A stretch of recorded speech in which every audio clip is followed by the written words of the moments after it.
Chapter 19 Lifespan Barrier, Breaking Through to the Core Formation Realm. In the 8 scenic caves, the glow of the green vine tree's fruit reflected off the cave walls, and the shimmering light of the underground river was also mirrored on the walls, creating a tranquil and beautiful grotto heaven. Guwen walked to the green vine tree, turned around, placed his hands on his hips, and looked at the area he had planted, a satisfied smile appearing on his face. One reaps what one sows. Immortal cultivation and farming were the romance he pursued. All the fighting and scheming should stay far away from him. Guwen felt self-satisfied as his gaze shifted. He wanted to build a pavilion in the 8 scenic caves so he could occasionally hide here to rest. He was still young now, but in 50 or 60 years, he could learn from Qing Xiandan, making the first disciple manage everything while he enjoyed life. However, it was still early for his first disciple. After all, Medicine Valley was his foundation. He had to find the right person. It wasn't just about being the first to become his disciple and handling all matters. Many plans emerged in Guwen's mind. First, he needed to nurture a deputy valley master. Xiaochuan was worth considering, low aptitude but honest, though too blunt in speech and demeanor. Lu Jiujia would eventually go to the outer sect, so he was excluded directly. No, better to send her away early to avoid ruining his Daoist heart. As for Wuxin, let's see. Still need to recruit more disciples. Guwen thought as he looked up. He was very curious about the green vine tree's fruit. Some natural treasures were fruit-shaped, but picking the green vine tree's fruit individually, would it extend his lifespan? He decided to act on his thoughts. With a leap, Guwen raised his hand to grab a fruit and pulled it down. He landed on the grass and then appraised the fruit in his hand, which was as large as a pumpkin. He estimated it weighed 7 or 8 pounds. Guwen took out a piece of spirit protection paper from his storage bag and wrapped it around the long stem at the top of the fruit to prevent spiritual energy leakage and nutrient loss. These were valuable. After about 10 breaths, a line of text appeared before his eyes. You have successfully extracted 85 years of life from the green vine fruit, 6th tier. Wonderful. 85 years of life. Guwen's eyes changed as he looked at the green vine tree. This was a money tree. Absolutely must not uproot it. It must be nurtured well and revered in the future. Guwen became excited. He tossed the green vine fruit into his storage bag and counted the fruits on the tree. There were 16 fruits as large as the one he had just picked. The smaller ones couldn't be touched. He began to take action immediately. Some of the green vine fruits were very high up, requiring him to climb the tree. At that moment, he craved the sword control technique immensely. Foundation Establishment Realm cultivators couldn't fly in the sky directly, and he had no other flying or levitation means. After a long struggle, Guwen finally managed to pick all 16 green vine fruits, gaining a total of 1,360 years of life. His total lifespan reached 8,400 years, getting closer and closer to the 10,000-year mark. Enough. All in one go. After reaching 10,000 years, he could improve his cultivation, explore the other 7 cave entrances. Once everything was clear, eliminate all potential dangers, then enjoy peace and tranquility. With a plan in mind, Guwen began to implement it. The 8 scenic caves were abundant with medicinal herbs. He focused on his attribute panel while picking, stopping once he accumulated 10,000 years of life. An hour later, a prompt appeared before Guwen's eyes. Your lifespan has surpassed 10,000 years for the first time, unlocking the lifespan barrier function. Lifespan barrier consumes lifespan to activate a barrier that shields from all prying, perception, and deduction. The consumed lifespan corresponds to your cultivation level and the required spiritual energy. Lifespan barrier? Seeing the words consumes lifespan, Guwen frowned. Wasn't this taking his life? But after reading the explanation, he was thrilled.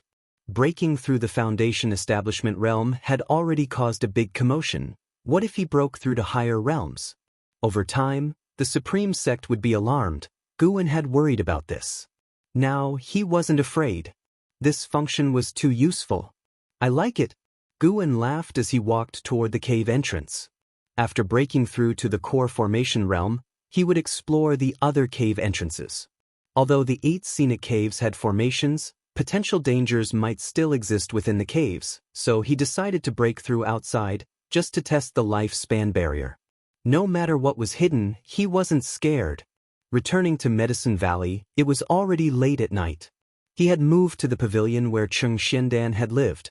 It still housed numerous secret books, elixir records, and rare books. He would read them all eventually. After entering the room, Guwen approached a wooden cabinet. This cabinet was made from special wood that could retain the spiritual energy of natural treasures as much as possible, which Cheng Xiandan had mentioned before. There were several such cabinets. He placed all the green vine fruits into the cabinet. Suddenly, he thought of something, took out one green vine fruit, and placed it on the table. Sitting at the table, he pulled out the Thousand Autumn Pavilion's secret history from his pocket and began to read quietly. It was well past midnight when the white spirit rat finally returned. It ran up to Guwen's shoulder, its tiny eyes staring intently at the green vine fruit on the table. Guwen gently picked it up and set it on the table, then waited. The white spirit rat approached the green vine fruit, sniffed, then began to nibble gently. Unclear about the green vine fruit's effects, as the 100 Herbs collection didn't document treasures above the 5th tier, Guwen had to test it with the white spirit rat. He let the white spirit rat choose. It was a spirit beast. If the fruit were poisonous, it should be able to smell it. If it couldn't, Guwen would bury it properly. The green vine fruit was 10 times the size of the white spirit rat, making it difficult for the rat to nibble. Guwen didn't assist it. Finding waiting boring, he decided to break through that night. Guwen stood up and left the pavilion stealthily, leaving Mystic Valley and heading west, crossing mountains and valleys, traveling nearly 20 miles. He first jumped onto the top of a tall tree, observing in all directions to confirm no cultivators were around. Then he sat on a grassy patch between the mountains to meditate. Having not advanced his lifespan for a while, he was quite eager. With the lifespan barrier, he could cultivate without worries this time. Let's try 1,000 years first. Guwen thought lavishly, sitting on 10,000 years of life. What was 1,000 years at once? A mere drop in the bucket. He directed 1,000 years of lifespan towards his cultivation level to cultivate and advance. You cultivated energy absorption for 30 years, breaking through to Foundation Establishment Realm 8th layer. You cultivated energy absorption for 100 years, breaking through to Foundation Establishment Realm 9th layer. You cultivated energy absorption for 150 years, forcing your way to the core formation realm with the great accomplishment in the Divine Wood Pure Yang skill, beginning tribulation crossing, but you failed to endure the minor heavenly tribulation, and the crossing failed. You cultivated energy absorption for 200 years, forcing your way to the core formation realm with the great accomplishment in the Divine Wood Pure Yang skill, beginning tribulation crossing, but you failed to endure the minor heavenly tribulation, and the crossing failed. You cultivated energy absorption for 450 years, forcing your way to the core formation realm with the great accomplishment in the Divine Wood Pure Yang skill, beginning tribulation crossing. You successfully endured the minor heavenly tribulation and formed a golden core, stepping into the core formation realm. You cultivated energy absorption for 500 years, breaking through to core formation realm 2nd layer. You cultivated energy absorption for 600 years, breaking through to core formation realm 3rd layer. You cultivated energy absorption for 720 years, breaking through to core formation realm 4th layer. You cultivated energy absorption for 850 years, breaking through to core formation realm 5th layer. You cultivated energy absorption for 1,000 years, breaking through to core formation realm 6th layer. Line after line of prompts crazily popped up before Guwen's eyes. Seeing the 6 consecutive failed tribulation crossings made Guwen almost choke. How could it be this difficult? Was tribulation crossing that hard? With the last prompt falling, Guwen's body autonomously began cultivating energy, instantly feeling the spiritual energy of nature becoming volatile. He hastily activated the lifespan barrier. Activating lifespan barrier, lifespan consumed, 0 years. This prompt hovered before his eyes. As nature's spiritual energy flowed into him, the 0 changed directly to 1. Hope the consumption isn't too high, Guwen silently prayed. As the vast spiritual energy fervently surged into his body, he felt entirely unblocked. an indescribable pleasurable sensation. This time, he didn't move during the breakthrough, so he didn't feel the pain. Centered around him, the ground formed ripples of air, converging from all directions into his body. Vaguely visible was a translucent barrier, about 5 yards in diameter. Guwen looked outside the barrier. There were no wind waves outside. The flowers, grasses, and trees were very calm, apparently not affected by him. He immediately became curious. Why was there no impact? Soon he understood. With the barrier activated, he absorbed spiritual energy from the ground during cultivation. Now he was completely reassured. It didn't take long for his cultivation level to reach Foundation Establishment Realm 9th layer, and the barrier's lifespan consumption grew to 5 years, making him a bit distressed. This thing was too expensive. It reminded him of some mobile game experiences from his previous life. One word, dark. While Guwen internally complained, he suddenly noticed a bright light in the distant mountain forest. Narrowing his eyes, he vaguely saw a scene of cultivators battling. 10 miles away. Above the mountain forest, Xianxia swung his sword, unleashing waves of sword chi like fierce winds sweeping through the forest, scattering leaves. Liye, dressed in black, stood atop a tree, raising his sword to block. A powerful energy burst from his body, forming a faint golden bell shadow that resisted all of Xianxia's sword chi. Xianxia's black hair flew wildly in the wind, a sinister and arrogant smile on his face as he laughed loudly. Liye, is this all you got? You want to fight the 4th prince? Can you even live to enter the inner sect? Liye's face was stern, glancing toward Mystic Valley. Not good. If this continued, it would alarm people in Medicine Valley. Liye didn't want to trouble Guwen and others, so he immediately pushed his sword, dispersing the sword chi, then flew in the direction opposite to Mystic Valley. Xianxia chased closely, and the two rode their swords, quickly disappearing into the night sky. Guwen, within the lifespan barrier, couldn't clearly see the battling cultivators in the distance, but luckily those lights disappeared. He didn't dare relax. The lifespan barrier could shield prying, perception, and deduction, but it didn't become entirely invisible. What if someone stumbled in by chance? Time passed quickly in Guwen's anxious state.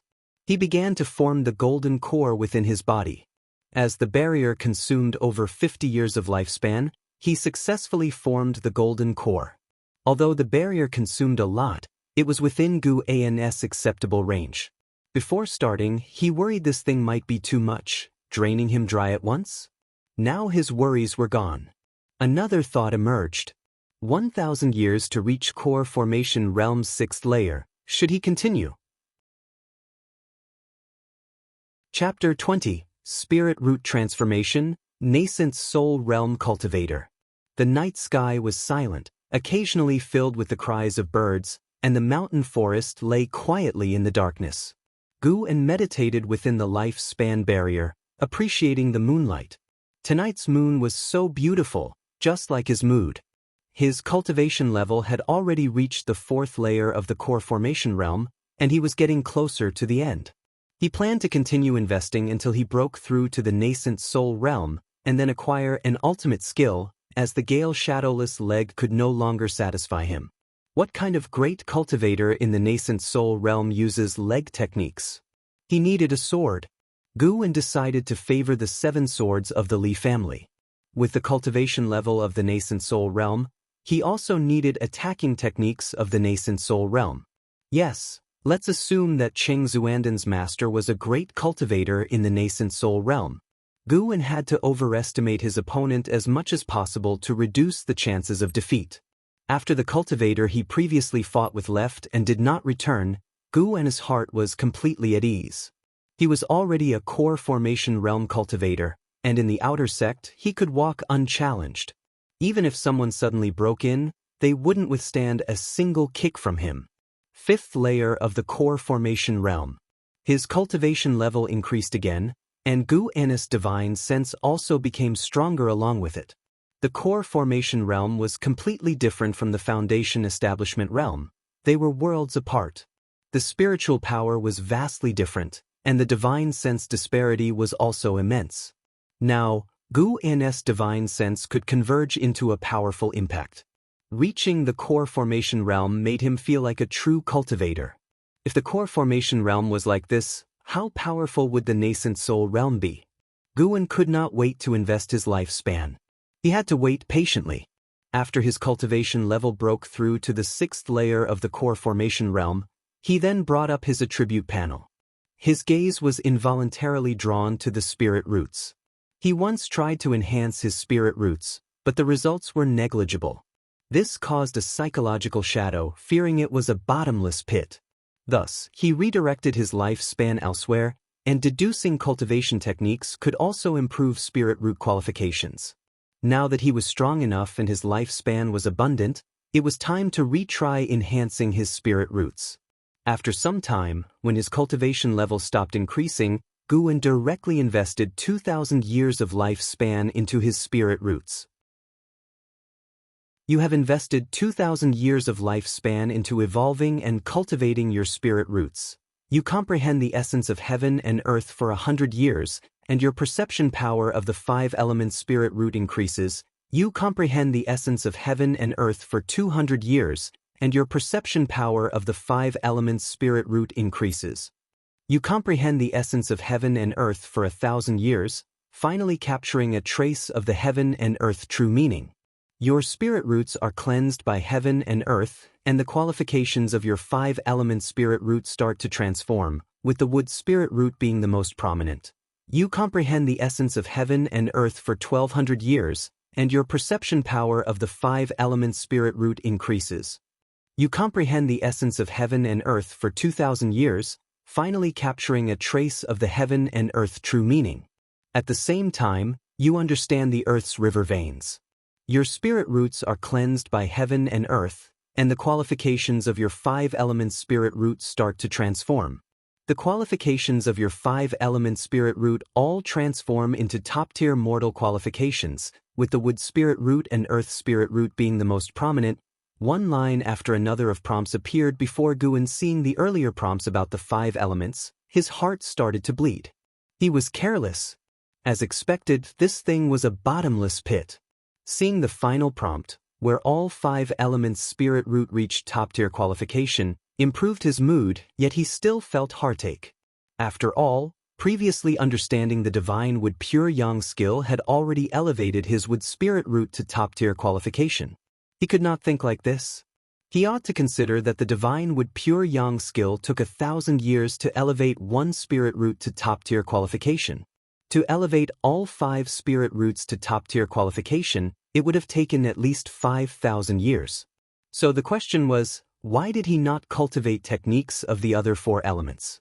One had to try to walk the most perfect path. As Guan reflected on himself, the earth's spirit energy surged again. This time it was not to enhance his cultivation level, but to temper his muscles and bones. Guan felt an unprecedented pain, forcing him to grit his teeth and endure. To divert his attention, he began to think about the attribute panel. It seemed spirit root qualifications were the hardest to improve, which made sense. Spirit root qualifications were akin to the limit of one's lifespan, while cultivation level was the current lifespan. Breaking the limit was the hardest. Efforts made postnatally would never be as difficult as breaking through the predetermined fate. This was why the Supreme Sect treated geniuses with such reverence. Dual spirit roots like Xiaoyu were far more important to the Supreme Sect than a single core formation realm cultivator. For ordinary people, the fewer spirit roots they had, the higher the qualification. If one's total talent value was 100, dual spirit roots could each have 50, but if it was 5 element spirit root, each root's talent value would only be 20, and being well-rounded sometimes meant being average. Guan's situation was now different. By improving his spirit root qualifications, he was effectively raising his talent value from 100 upward. Unfortunately, spirit root attributes could not be individually invested to enhance cultivation. Now, the other spirit roots were not very helpful for his cultivation of divine wood pure yang skill. Thus, his cultivation speed increased somewhat, but not significantly. However, he noticed the prefix mortal before top-tier qualifications in the prompts. Could there be holy body and spirit body as well? Lost in these thoughts, Guwen noticed the consumption speed of the lifespan barrier starting to slow. From the moment he began his breakthrough until now, he had already consumed 134 years of lifespan. As his spirit root qualifications continued to improve, Guwen felt the myriad of spiritual energies grow clearer, altering his perception of the entire world. The pain was being replaced by a sense of wonder. Some time passed. Guwen's body stopped absorbing spiritual energy. The 5-element spirit root in his attribute panel changed to top-tier 5-element spirit root.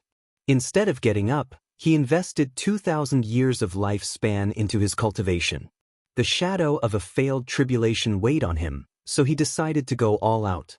If he invested 1,000 years into his cultivation and got stuck at the 9th layer of the core formation realm, he would surely be vomiting blood. This was a real possibility. After failing a tribulation, it would take 50 years to attempt again.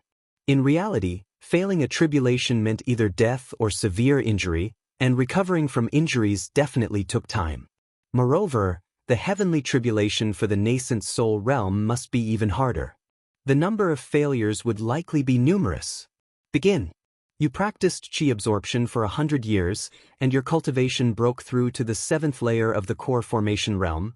You practiced Qi absorption for 200 years, and your cultivation broke through to the 8th layer of the core formation realm. You practiced Qi absorption for 300 years, and your cultivation broke through to the 9th layer of the core formation realm. You practiced Qi absorption for 400 years, and with great mastery of the divine. With pure yang skill, you forcefully impacted the Nascent Soul Realm and began your tribulation. You did not survive the 3 profound heavenly tribulations and failed the tribulation. You practiced Qi absorption for 1,500 years, and with great mastery of the divine with pure yang skill, you forcefully impacted the Nascent Soul Realm and began your tribulation. You did not survive the 3 profound heavenly tribulations and failed the tribulation. You practiced Qi absorption for 1,600 years, and with great mastery of the divine with pure yang skill, you forcefully impacted the Nascent Soul Realm and began your tribulation.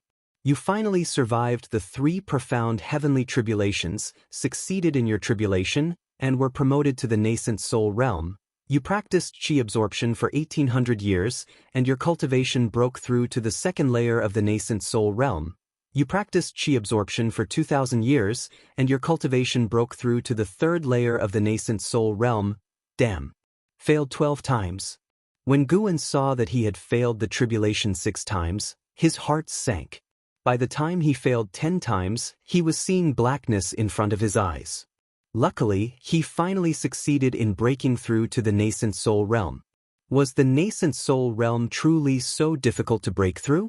Guwen thought, collapsing mentally. He realized why the lifespan consumed by evolutionary cultivation was larger than the actual consumption. Evolutionary cultivation was equivalent to naked cultivation. Normal cultivation would involve taking elixirs and using formations to gather spiritual energy, which could help with tribulations. Not to mention the mystical effects of rare treasures. Once again, the spiritual energy in the world surged madly, and the consumption rate of the lifespan barrier increased. Guwen calmed his heart and began to enjoy the enhancement of his cultivation. The rising sun shone over the mortal world, and Mystic Valley gradually brightened. Guwen stood atop the mountain, overlooking the autumnal forest. His robe fluttered, and the sunlight bathed him, as if he could ascend to become immortal at any moment. He had already condensed the nascent soul, becoming a true Nascent Soul Realm cultivator. To reward himself, he elevated his surface cultivation level by 1 layer, reaching the 4th layer of the energy cultivation realm. In the future, he would raise it by 1 layer each year, stopping at the 9th layer of the energy cultivation realm, so he would not be summoned away. Unable to resist, he brought up his attribute panel to check again. Name, Guwen, Lifespan, 22/4502, Spirit Root, Top Tier 5-Element Spirit Root, Wood and Earth attributes more prominent. Can invest lifespan for evolutionary cultivation. Cultivation, 3rd layer of the Nascent Soul Realm, can invest lifespan for evolutionary cultivation. Techniques, Fire Control Art, Unlearned. Divine Wood Pure Yang Skill, Mastery. Dragon Strength Divine Primordial Skill, Mastery. Alchemy, Initial Insight. Can invest lifespan for evolutionary cultivation. Ultimate Skills. Gale Shadowless Leg, Accomplished. 7 Swords of the Leaf Family, Unlearned. 8 Directions Step, Unlearned. Can invest lifespan for evolutionary cultivation. Guwen then planned to favor the 7 Swords of the Leaf Family again, then continue to save his lifespan, amassing up to the 100,000 mark before using it. For now, he needed to rest for a few days to calm his excited heart. With his Nascent Soul Realm cultivation, he could indeed go to the Supreme Sect to obtain a decent position and treatment, but when he thought of the Supreme Sect sending him to slay demons, combat the demon path, and the potential for internal conflicts, he calmed his wandering thoughts. Stay true to your original aspiration to achieve the ultimate result. Nobody could change his mind. He planned to hole up in Mystic Valley to the end. He could occasionally seek out heavenly materials and earthly treasures, but he would never shift his focus from Mystic Valley. A higher position might accelerate the increase of his lifespan, but the danger would rise proportionally. Anyway, without enemies, why rush? Guwen turned and walked down the mountain. The Nascent Soul Realm could already fly, but he chose not to. He chose to walk down the mountain instead. When he reached Medicine Valley, Xiaochuan and others gradually came out. "Senior brother, you were up the mountain so early?" Yi Lan greeted Guwen. She oddly felt that today's senior brother looked even more attractive. Guwen smiled and said, "I went to check on the seeds. Today, you will lead their training." Yi Lan nodded in agreement and wanted to ask more, but Guwen had already headed towards the pavilion. Not far away, Wuxia watched Guwen's figure, thinking to himself, "There must be some mystery in the mountain forest. I will definitely find it." Guwen walked up the stairs and pushed open the door. As soon as he entered, he saw the white spirit rat lying on the table, its body swollen like a balloon, while the green vine fruit had disappeared. Still breathing, not dead. He immediately used lifespan detection on the white spirit rat. White spirit rat, First Order 12/120/180. Its lifespan had increased by 70 years. Initially, the white spirit rat's lifespan was only 50 years. Was the effect of the green vine fruit this potent? Guwen immediately went to the wooden cabinet, took out a green vine fruit, and started to eat. Chapter 21. Liya Returns, Divine Weapon of the Li Family. Guwen took his first bite of the green vine fruit and immediately felt a surge of warmth spread through his body. "It's working." He began devouring it in big bites, and in no time, the large green vine fruit was completely consumed. As he digested, he pulled up his attribute panel, eagerly awaiting an increase in his lifespan. However, he waited for an entire hour. There was no increase in his lifespan at all. But his chi blood did strengthen considerably, and his physical strength improved. What's going on? Is my realm too high, or is this fruit only suitable for spirit beasts and demon beasts? Guwen wondered to himself. He looked at the white spirit rat on the table, which was still sound asleep. Its lifespan hadn't increased further, but its aura was steadily rising. Let's wait a bit longer. The white spirit rat slept for 3 days. When it woke up, it had grown to the size of an adult cat. It jumped into Guwen's arms, nuzzling him affectionately, but its eyes were fixed on the cabinet behind him. No more eating. Reading a book, Guwen huffed. If it continued to grow, it would certainly cause trouble. Xiaochuan and the others would be curious. Likely, Lu Jiujia and Yi Lan would soon join the outer sect, and Guwen did not want them to know too many of his secrets. The white spirit rat looked at Guwen pitifully and even nodded, which made Guwen's eyes widen. It understood? Guwen pointed to the side with his right hand and said, "Come over here." The white spirit rat immediately jumped over without any hesitation. He continued to give instructions, and as long as they weren't complex, the white spirit rat could follow them all. This made him grow even fonder of it. Finally, a bit of the demeanor of a spirit beast. Guwen picked up the white spirit rat and left the house with it. It was autumn, and the various gardens were filled with piles of fallen leaves. Xiaochuan and the others were busy cleaning, and Medicine Valley felt peaceful. Guwen walked down the stairs and put the white spirit rat on the ground, no eating randomly. After he said that, he pointed to the white spirit rat's mouth. It nodded, seemingly understanding, then turned and hopped away. Guwen watched with a peculiar look. It behaves like a rabbit? Could it be that it not only increased lifespan but also altered its genes? The first one to notice the white spirit rat was Yilan, mainly because she was drawn by Guwen's gaze. Then she saw a large white rat running towards her, and her face changed dramatically with fear. "There's a rat demon!" Yilan screamed, instantly attracting the attention of Lu Jiujia, Xiaochuan, and Wuxin. When they saw the white spirit rat, they were immediately frightened. They had never seen such a large rat before. "White spirit rat, slow down." Guwen's voice came, and the white spirit rat immediately stopped when it heard him. It looked back at him, then turned and headed towards the forest, its speed much slower than before. Seeing this, Yilan and the others put down their tools and ran over to Guwen. "Senior brother, is that white spirit rat yours? How did it get so big?" "It must be another white spirit rat, right? It feels a bit clumsy with weak legs."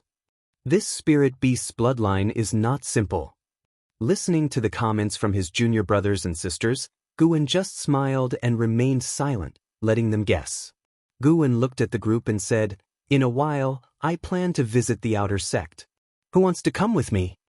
With these words, except for Wuxin, everyone else wanted to go. "Great opportunity." Wuxin remained expressionless, but his heart was highly excited. After a bit of competition, Guwen chose to take Yilan and Xiaochuan to the outer sect, setting the time for 7 days later. Why 7 days? Because he first planned to thoroughly explore the 8 scenic caves. Guwen turned and looked towards the valley entrance, where a figure was walking. It was Liya. After many years, Liya had gained a bit of aged and cold sternness.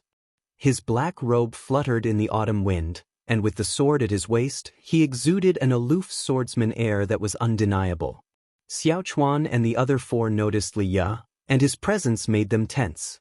Anyone who came to Medicine Valley usually had a higher status than them, not to mention this person looked hard to approach. Guwen assessed Liya's lifespan and found he had already reached the 4th layer of the Foundation Establishment Realm. That's remarkably quick. As expected of the first person I found with a life grid. Guwen walked over immediately, followed closely by the others. Liya scanned everything in Medicine Valley. When his gaze fell on Guwen, he seemed a bit dazed. Back then, Guwen had always followed others. Now he could lead the other servant disciples.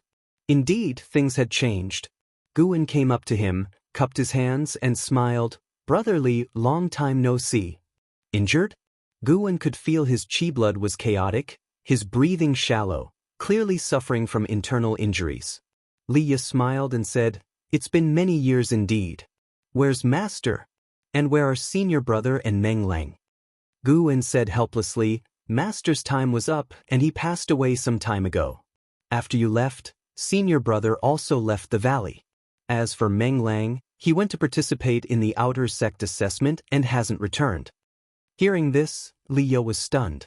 Xiaochuan and the others whispered among themselves, guessing Liya's identity. Previously, Meng Lang had often mentioned there was a member of the imperial family serving as a servant disciple here, someone he called a brother. Liya sighed, "So it's just you left?" Guwen asked, "Want to sit in the building?" Liya nodded. He came back mainly to revisit the old place and also to heal. Only here did he feel safe. Guwen led Liya to the pavilion while signaling the others to continue cleaning the fallen leaves.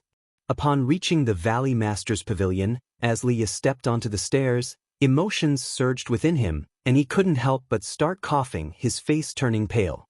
Walking in front, Guwen's expression changed slightly. He felt a faint soul wave from Liya. Good heavens!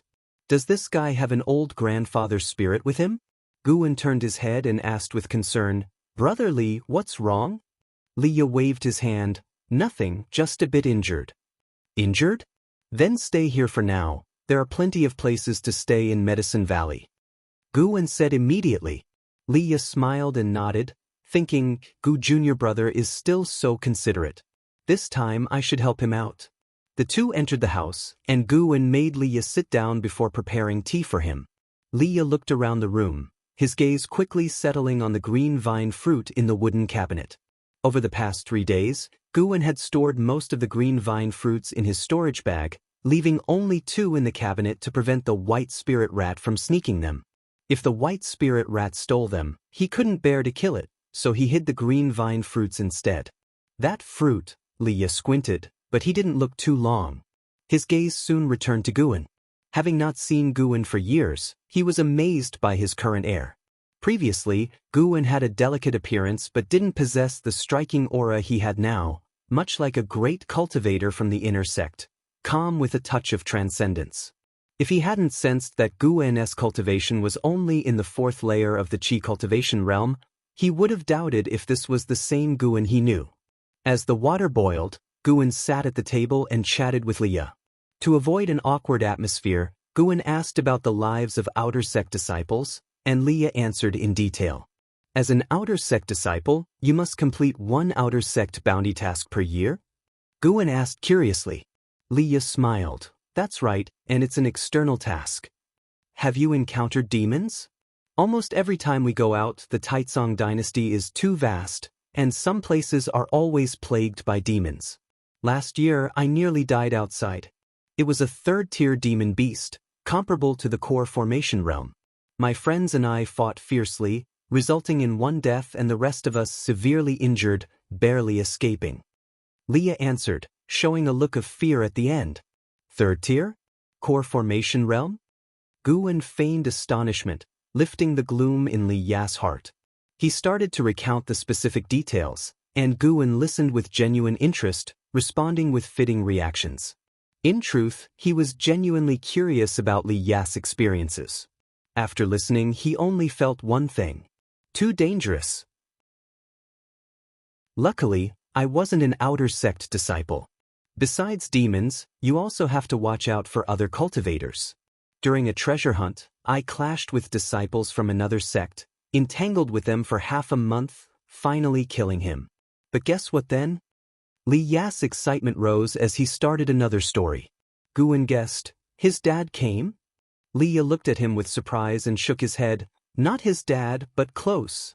His master came. Good heavens! Guwen felt even more grateful he wasn't in the Outer Sect. If the Outer Sect was like this, how much more dangerous must the Inner Sect be? Liya continued explaining his wit battles with the enemy's master, making Guwen feel like he was listening to a storytelling session. Quite thrilling. When the water boiled, Guwen got up to brew tea. Liya asked casually, "Junior brother, are the fruits in the cabinet left by master?" Guwen, facing away from him, replied, "I found them outside. Don't you remember? The white spirit rat is a treasure-hunting rat." Liya raised his eyebrows. It can really hunt treasures? He suddenly wanted to raise a white spirit rat too. After a moment's hesitation, he said, "Junior brother, can you give me one to heal? I won't let you suffer a loss. Do you want a secret book or a magic artifact?" Guwen turned, carrying the tea tray to him, and said nonchalantly, "I'll give you one directly. No need to give me anything. What kind of relationship do we have?" Hearing this, Liya felt deeply touched. In the Outer Sect all these years, though he had friends, they were all based on benefits. No one had ever treated him so kindly, without expecting anything in return. Having said that, Guwen walked to the cabinet, took out a green vine fruit, and placed it beside Liya's teacup. His action made Liya even more ashamed. "Liya, you looked down on him in Medicine Valley before. Even though you joined the Outer Sect, you still have to rely on him to save you," Liya mocked himself inwardly. He then raised his hand and took out a treasured sword from his storage bag. The scabbard was green, inlaid with gems, the patterns intricate, exuding an air of wealth and grandeur. The hilt seemed to entwine a dark golden dragon. This sword, placed by Liya on the table, made a crisp, heavy sound. Liya stroked the sword and said softly, "My mother gave it to me. I'll give it to you. This sword might save your life one day." Guwen was stunned by the sword. Even though he only saw the scabbard, he felt the power within. After all, he was a Nascent Soul Realm cultivator. He saw more than Liye. Chapter 22, 2000 Years of Evolution, Taicang Divine Shocking Sword. No, I can't accept it. How could I take the sword your mother left you? Guwen quickly waved his hand, expressing honest concern. Such a treasure sword must have a significant backstory and could bring trouble. Liye lowered his eyes, looking at the scabbard, lost in his own memories. This sword is called Heavenly Residence. It has been with me since I was 3 years old. Now, I cannot fully utilize its power, and I am no longer qualified to use it. Leaving it with you is better. Maybe in this Medicine Valley, it will encounter its destined owner.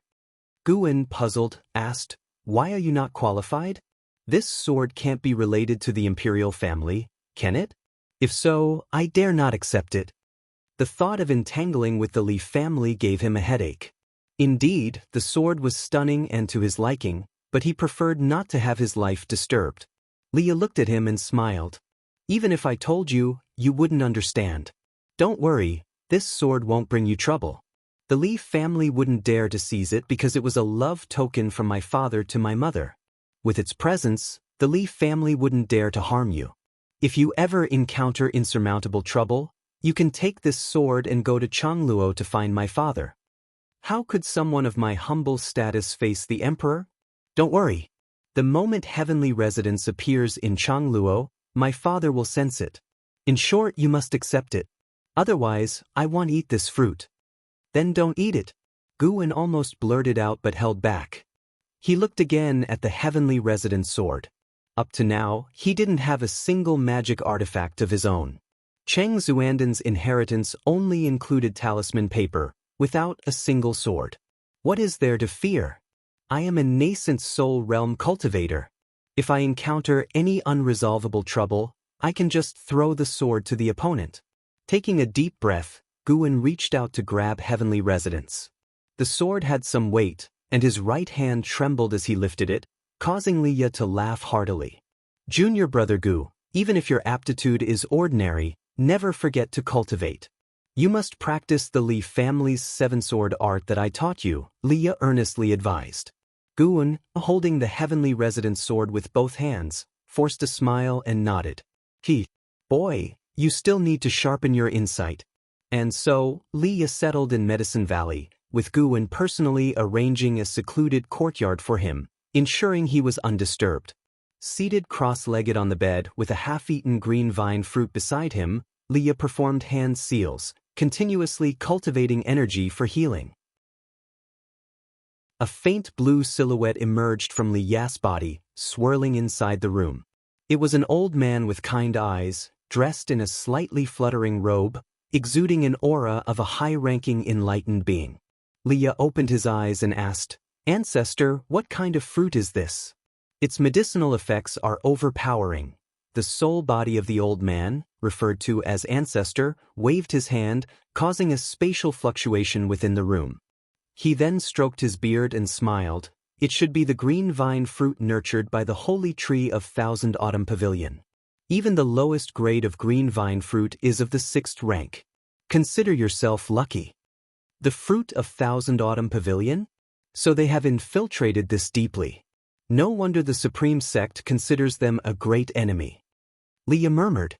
The Ancestor looked at the green vine fruit and said, "Thousand Autumn Pavilion and the Supreme Sect have held grudges for over 1,000 years. Each sect has planted countless spies within the other. Your junior brother Gu is fortunate.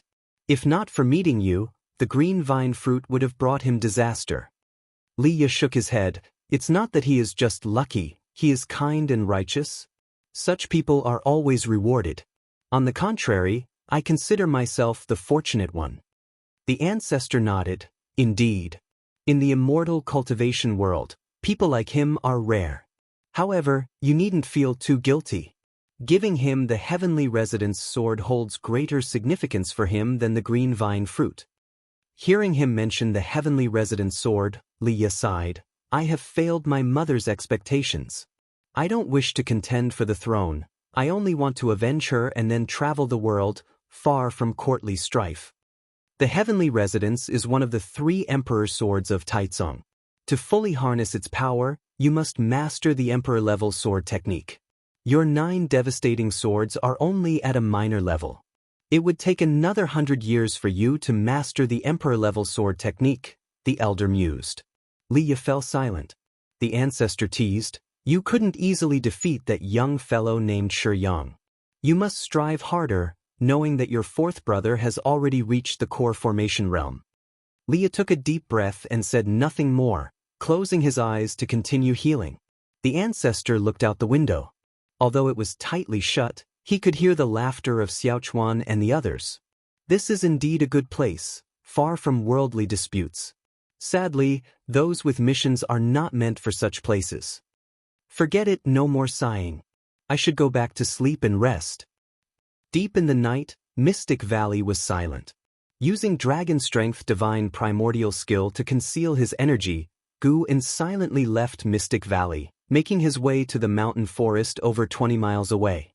Sitting under a tree, he opened his attribute panel, focusing on the Li family's 7-sword art. How many years of lifespan should I invest?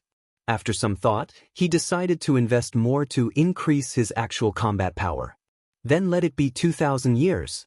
With this investment, he planned to conserve his lifespan for 10,000 years. He immediately chose to invest 2,000 years of lifespan. As soon as he had this thought, the first digit of his lifespan changed from 4 to 2. You have invested 2,000 years of lifespan to cultivate the Li family's 7-sword art. You have cultivated the Li family's 7-sword art for 10 years, mastering the sword art, beginning to consider more possibilities. You have cultivated the Li family's 7-sword art for 50 years, reaching the pinnacle, and your Li family's 7-sword art has elevated to the 7-sword art. You have cultivated the Li family's 7-sword art for 300 years, achieving the pinnacle, and your 7-sword art was elevated to the 9 devastating swords. You have cultivated the Li family's 7-sword art for 500 years, mastering the 9 devastating swords, and have condensed your own sword intent. You have cultivated the Li family's 7-sword art for 1,000 years, reaching the pinnacle with the 9 devastating swords, which was elevated to the Emperor-level sword technique. You have cultivated the Li family's 7-sword art for 1,200 years, condensing the heaven and earth imperial energy with your sword intent, enhancing your sword Dao comprehension. You have cultivated the Li family's 7-sword art for 1,800 years, mastering the Emperor-level sword technique, comprehending the true essence of sword Dao, entering a state of enlightenment, and elevating the Emperor-level sword technique to the Taicang divine shocking sword. You have cultivated the Li family's 7-sword art for 2,000 years, mastering the Taicang divine shocking sword, and enhancing your sword Dao comprehension. A series of notifications popped up frenziedly. Upon seeing that the cultivation time had reached 1,000 years, Guin immediately activated the lifespan barrier. He feared alerting the mysterious underground presence and the soul within Li Ya's body. When all notifications concluded, a vast memory surged into his mind, and the ground emanated spiritual energy. However, this spiritual energy did not enter his body but swirled around him, gradually condensing into strands of cold light like sword light, shining with an extraordinary glow in the dark night. Guin entered a state of path enlightenment. It was uncertain how much time had passed before he gradually awakened. At that moment, dawn had not yet broken. Guin first looked at the lifespan barrier's consumption notification. Goodness, merely comprehending the cultivation technique had consumed 300 years of his lifespan. Fortunately, he had completely mastered the Taicang divine shocking sword, reaching an integrating realm in understanding sword Dao, giving him a wondrous feeling. Checking the attribute panel again, he saw that the Li family's 7-sword art in the ultimate skill section had changed to the Taicang divine shocking sword, with the words, integrating realm in parentheses.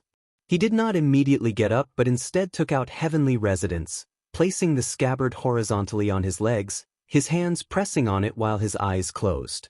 He was sensing the sword intent. Once the sword intent merged with his own, he could conquer this treasure sword. The interior of this treasure sword unexpectedly had many restrictions, like a series of magical checkpoints awaiting the sword master to breach using divine sense and spiritual power. Guwen did not understand restrictions, but fortunately he already had his own sword intent. His sword intent penetrated through the restrictions. An hour later, Guwen stood up, putting the heavenly residence into the storage bag, and then walked towards Mystic Valley. With a step out, he immediately floated in midair, gathering sword chi beneath his feet, traveling on the sword. Upon reaching a distance of about 10 miles from Mystic Valley, he landed and continued to walk on foot, concealing his energy to the utmost. The night gradually passed, and the eastern sky began to show a pink hue. Morning arrived. Liya pushed open the door. Greeted by the sunrise, he stretched lazily, feeling refreshed. The medicinal effects of the green vine fruit were truly powerful. He no longer felt discomfort and sensed that he would be fully healed in a few days. Liya smiled, looking at the lawn next to the far garden where Guwen was leading the junior brothers and sisters in exercises. The slow, rhythmic movements piqued Liya's curiosity. Though the movements were slow, he felt an inexplicable subtlety in them. Immediately, Liya walked over, arriving beside Guwen, who greeted him with a nod in response. "What are you practicing?" Liya asked curiously. Guwen smiled and answered, "I learned this from an old man in my childhood. It helps strengthen the body and keep a good mental state. I practice it with them daily to ensure they start the day with a good spirit." Lu Jiujia complained, "Actually, I don't think it does much." Xiaochuan glared at him, "That's because your aptitude is dull." Liya said, "Actually, it does help, but you need to keep at it for a long time." Saying this as an outer disciple naturally made everyone believe him. Guwen glanced at Liya, feeling that he had become more amiable, speaking so considerately. In truth, he led the junior brothers and sisters in exercises to completely shift their focus from cultivation and dreams, preventing them from ruining his plants.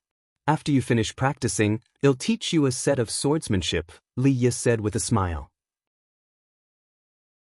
Xiaochuan and the others were instantly excited, thanking him profusely and calling him senior brother Liya, one after another. Liya looked at Guwen and said, "You join too.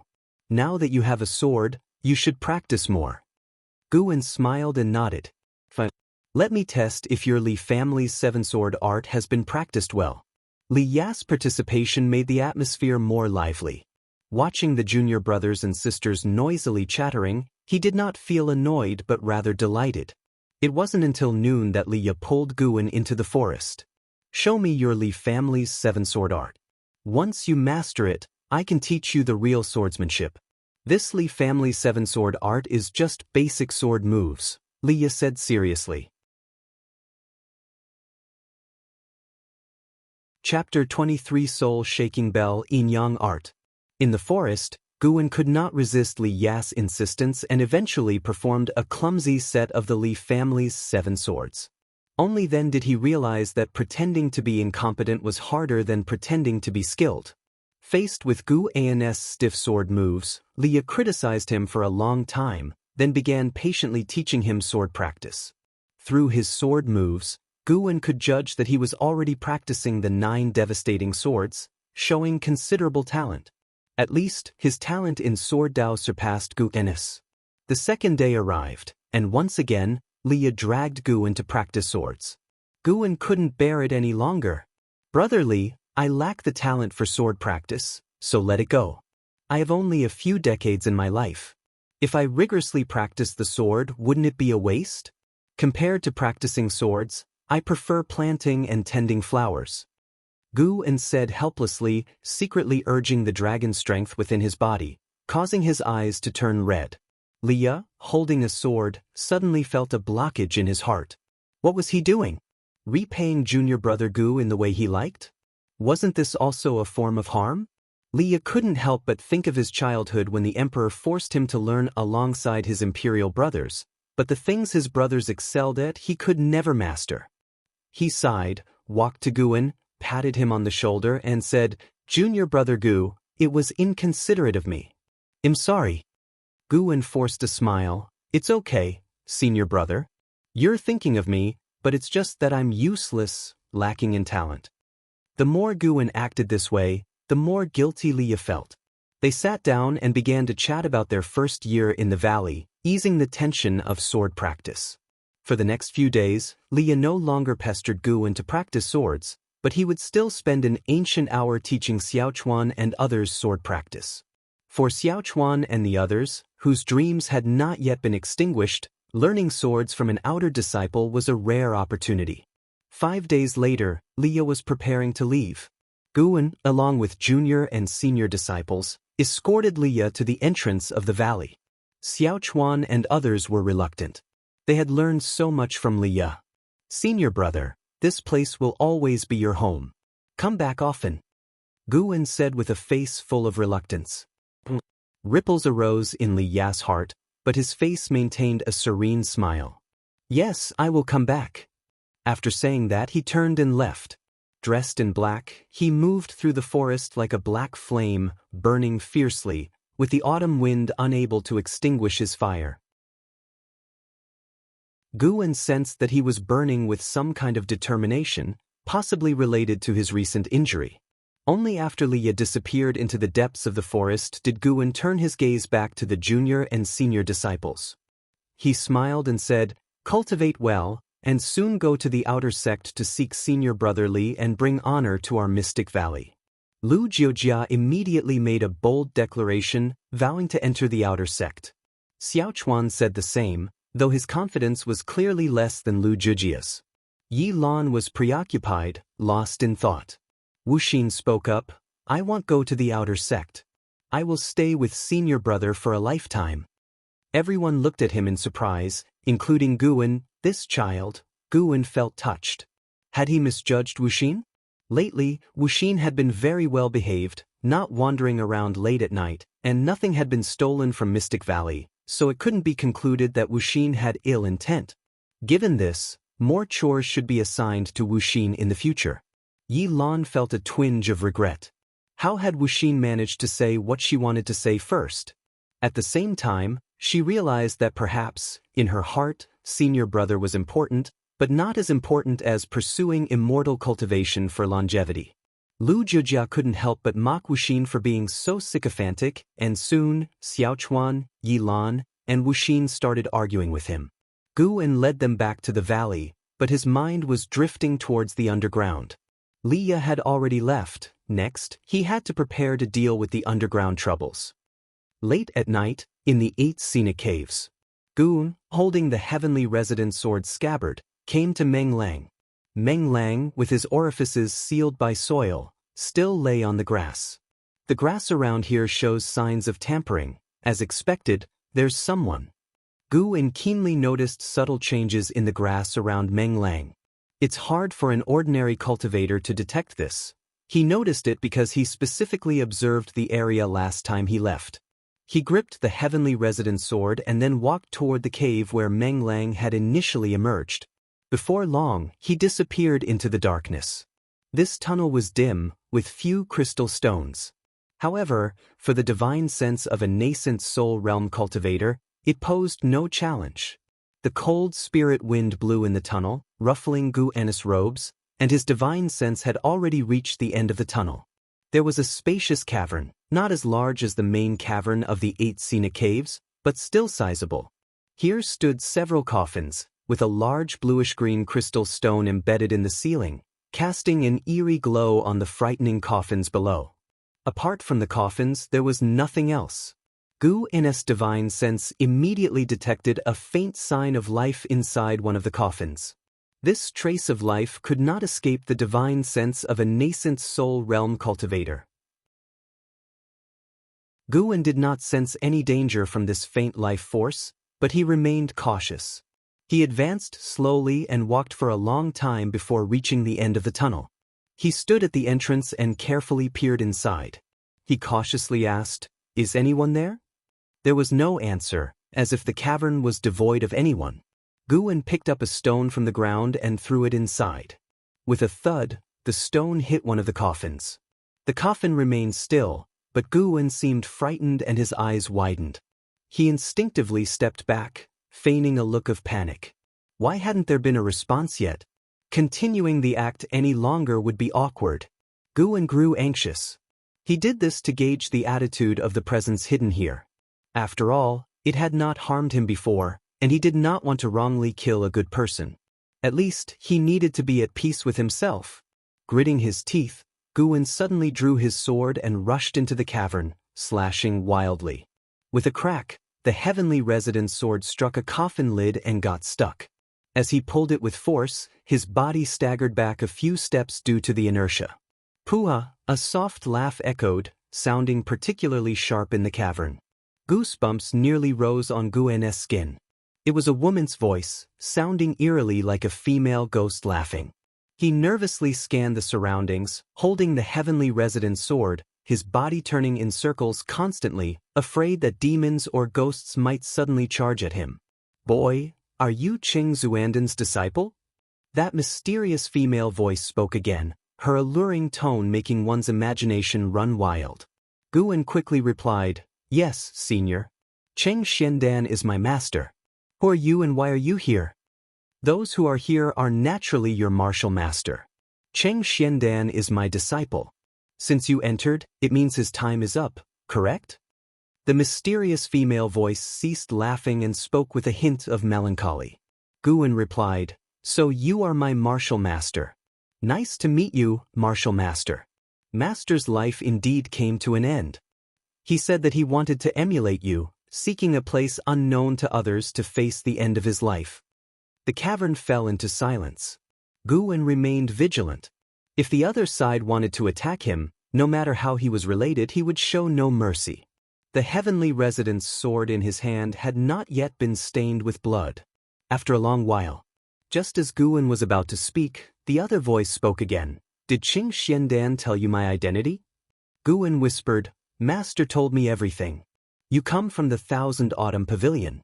He also told me to be ready to assist someone from the Thousand Autumn Pavilion at any time. You seem timid and cowardly, cautious as you entered.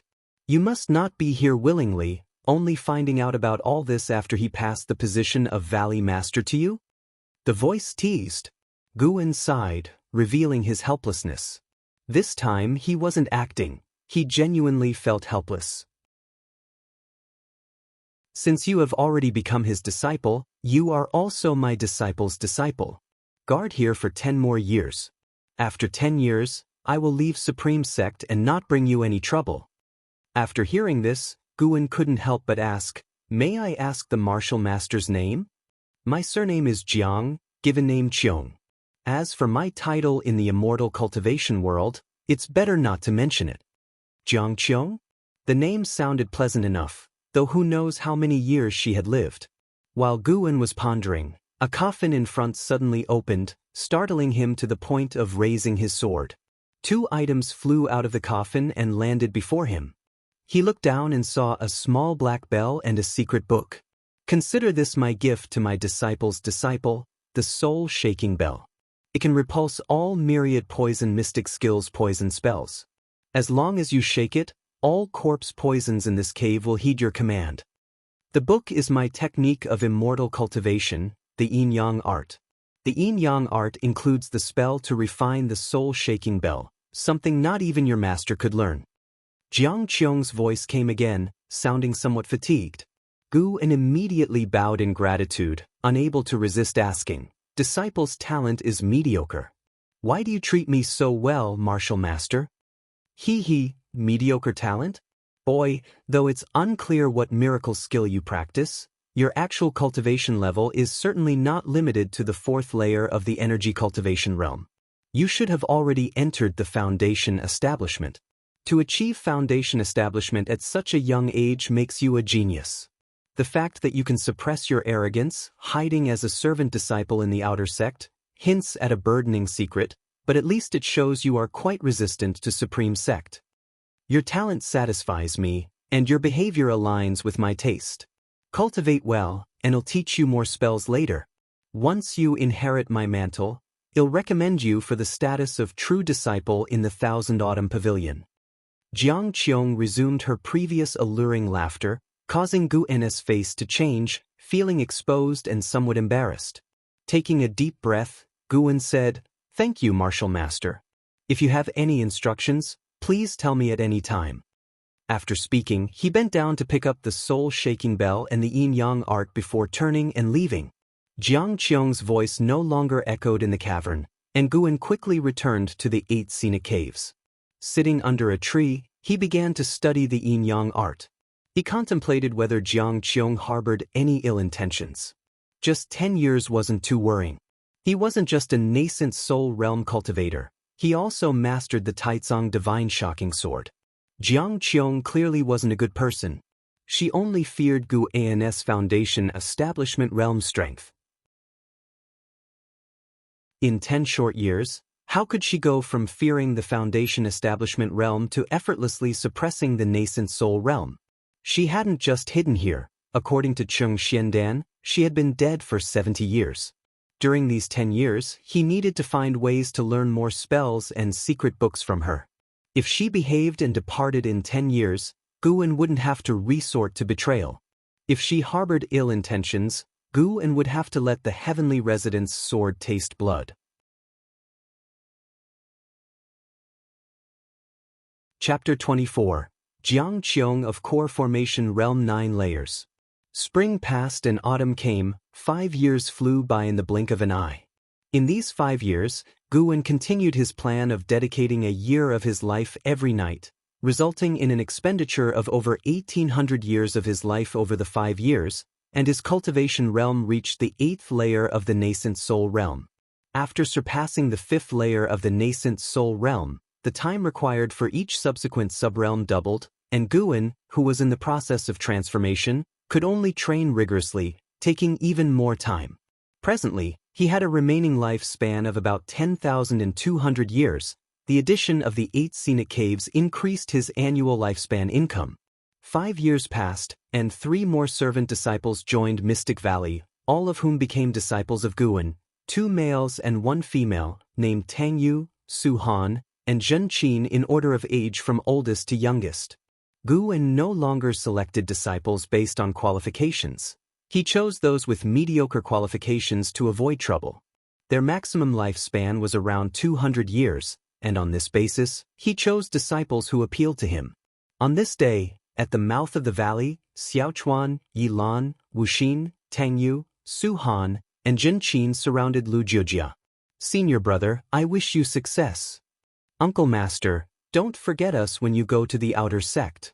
Don't worry, Medicine Valley has me. If you fail, I'll definitely laugh at you." Today was the day Lu Jiujia was going to the outer sect for the assessment. Guwen cut a green vine fruit into 4 parts and distributed them to the 4 junior brothers and sisters, significantly boosting their cultivation level, with Lu Jiujia being the first to reach the 9th layer of the Qi cultivation realm. It was worth mentioning that ever since consuming the green vine fruit, Wuxin had completely calmed down, practicing diligently in his room every night without wandering the mountains. He also became more hardworking in his tasks. The 23-year-old Lu Jiujia was full of high spirits. He looked towards the pavilion where his senior brother lived and saw his senior brother standing by the window watching him, which warmed his heart. "Wait for my good news, I won't let you down, senior brother," Lu Jiujia said with a proud smile, then turned and left. With years of practice in the residual wind leg, he felt he could make a name for himself in the outer sect. Guwen, dressed in a white-bottomed black robe, watched Lu Jiujia leave from afar, with mixed emotions in his heart. He couldn't tell whether it was relief or reluctance, perhaps both. "I'm only 27 and already feeling so emotional. What will happen when I'm 200, 2,000, or even 20,000 years old?" Guwen laughed self-deprecatingly. He turned and walked to the table, sat down, picked up the Green Hero Travelogue, and continued to savor it. This Green Hero Travelogue was published last year and in his opinion, it was a peak masterpiece. The author's skills in writing about fleeting emotions had reached the transformation realm. An ancient hour later, Wuxin came to visit. At 21, he was still dressed as a monk. Guwen often teased him as a handsome monk Tang, especially after Guwen had specially ordered a monk robe for him from the outer sect, enhancing his charm even more. "Senior brother, I have finished watering the garden on the mountain. Is there anything else you need today?" Wuxin softly asked as he walked to Guwen's side, Casting a glance at the green hero travelogue, his fair face instantly turned red. Without raising his eyes, Guwen said, "There's nothing else. You can go practice now." Wuxin walked to the opposite side of the table but did not leave, looking hesitant. Guwen glanced at him and asked, "Is there something else?" In his black robe, he already had the oppressive aura of a superior. In recent years, Medicine Valley's harvest was good, and he, without a private fund, bought new clothes for everyone in Medicine Valley, making them no longer look like servant disciples. Wuxin gritted his teeth and said, "Senior brother, to be honest, with my qualifications, I can never join the outer sect. I truly wish to accompany you in the Medicine Valley for the rest of my life." Guwen put down the green hero travelogue and studied him carefully. Isn't this just one meaning behind his words? He wanted to progress. Guwen frowned with a look of difficulty. Seeing his expression, Wuxin became anxious and directly knelt down. "Senior brother, what's missing in me? I work harder and am more obedient than them, yet they all want to go to the outer sect, but I don't."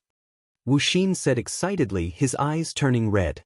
Guwen noticed that he had activated some cultivation technique, causing his chi blood to surge. "You brat, are you trying to imitate me?" Guwen said earnestly, "Wuxin, in my heart, there is no one better or worse, like the green vine fruit, I split it equally among you. But the position of the chief disciple is very important, even representing the next valley master. Although I am a servant disciple, my treatment is not inferior to that of ordinary outer sect disciples. I must repay the sect's kindness. You seem to be hiding something from me, of course, everyone has their unspeakable reasons. I don't want to ask more, you will always be my junior brother, but the position of the chief disciple," he sighed at the end, showing a helpless expression. Wuxin was stunned, not expecting that his actions from years ago had been noticed by senior brother early on. His first reaction was panic, followed by moving emotion. That nighttime intelligence probe took place 5 years ago, yet senior brother had tolerated him for 5 years. What does that mean? Senior brother truly considered him as one of his own. Putting himself in senior brother's shoes, Wuxin felt that if he were in senior brother's place, he would have severely punished such a junior brother long ago. Wuxin felt more and more ashamed the more he thought. He really couldn't act anymore. "Senior brother, actually," Wuxin gritted his teeth, seeming to make a huge decision. "Actually, I come from the Thousand Autumn Pavilion. My father is one of the 72 pavilion masters of the Thousand Autumn Pavilion. I am dull-witted and constantly bullied by my brothers and sisters, so I escaped. The reason I wandered around during those nights was because I heard about senior brother Li Ya's deeds. I wanted to see if there was any opportunity to prove myself to my father in the future, but I have given up now. I can't compare to my brothers and sisters, or even to Lu Jiojia," Wuxin said in one breath, lowering his head, not daring to look at Guwen. Guwen's face showed shock and disbelief. "You?" Hearing senior brother's trembling voice, Wuxin felt even more ashamed, pressing his forehead tightly to the ground. Guwen truly hadn't expected Wuxin to be from the Thousand Autumn Pavilion. What is this? Might as well call it the Thousand Autumn Valley instead of the Mystic Valley. Guwen secretly spread his divine sense, forming an invisible barrier to prevent eavesdropping. He was silent for a while, then heavily sighed and said, "Forget it, stand up and talk first." Tense and uneasy, Wuxin breathed a sigh of relief. Wuxin stood up and saw the complex expression on Guwen's face, feeling even more moved. Indeed, senior brother truly cared for him. "I'm not very familiar with the Thousand Autumn Pavilion. I heard it's a demonic sect?" Guwen asked, taking a deep breath. Wuxin nodded and said, "Indeed it is, and the most evil demonic sect, skilled in corpse path, poison skills, soul capturing, and poison creatures. I couldn't stay there, so I escaped. Will your father come looking for you? I have to consider other disciples." Guwen asked worriedly. Wuxin quickly waved his hand. "He would never look for me, he would rather I was dead. I am his greatest humiliation." Hearing this, Guwen's face relaxed a bit, sternly scolding, "Wuxin, I won't allow you to belittle yourself like this. How can a person's worth be judged solely by their cultivation level?" Wuxin scratched his head and said with a silly laugh, "I know, But the Thousand Autumn Pavilion is a demonic sect, and people in demonic sects are not normal. Guwen nodded as if remembering something and asked, "By the way, have you heard of the name Jiang Qiong in the Thousand Autumn Pavilion?" Jiang Qiong. Wuxin was taken aback, frowning in thought. After a few breaths, he suddenly recalled and said, "I remember, she was the top genius of the Thousand Autumn Pavilion 100 years ago and the daughter of the second pavilion master, but she has fallen for many years. I heard my father mention her when I was young. He even wanted my elder brother to marry Jiang Qiong." Hearing this, Guwen couldn't help but ask curiously, "How old is your father?" Wuxin replied, "Almost 500 years old, with over 100 children, so he wouldn't care even if I was lost." Guwen was silent. The demonic sect style is somewhat enviable. Guwen asked a few more questions, but Wuxin didn't know much about Jiang Qiong. "Since you have confessed your origins, I will train you to be the chief disciple. If the chief disciple position of a valley can bring back a lost demonic cultivator, it can be considered a merit. But for now, you cannot reveal this to anyone. You must win over everyone in the valley with your actions," Guwen said seriously. Hearing this, Wuxin was overjoyed. He was about to bow and thank Guwen, but Guwen continued to remind, "From now on, you cannot mention the Thousand Autumn Pavilion even one bit, not even when alone. This is the supreme sect, even self-talk might be overheard." Wuxin nodded repeatedly, following the guidance meticulously. The two brothers shifted topics and chatted about other casual matters. Wuxin felt closer to senior brother, a feeling that made him grateful and realizing that he should have confessed to senior brother much earlier. At night, in the 8 Sina caves, Guwen came to an open space by the underground river and began planting medicinal herbs. His movements were slow. Normally, he didn't practice much but enjoyed the planting process, planting lives instead of plants. The love of farming ingrained in Wuxia people came with his soul to the immortal cultivation world. After planting, he looked at his newly developed garden with satisfaction, orderly and uniquely beautiful. "My dear disciple, come in for a moment." Jiang Qiong's melodious voice came from within a cave, and Guwen immediately walked over.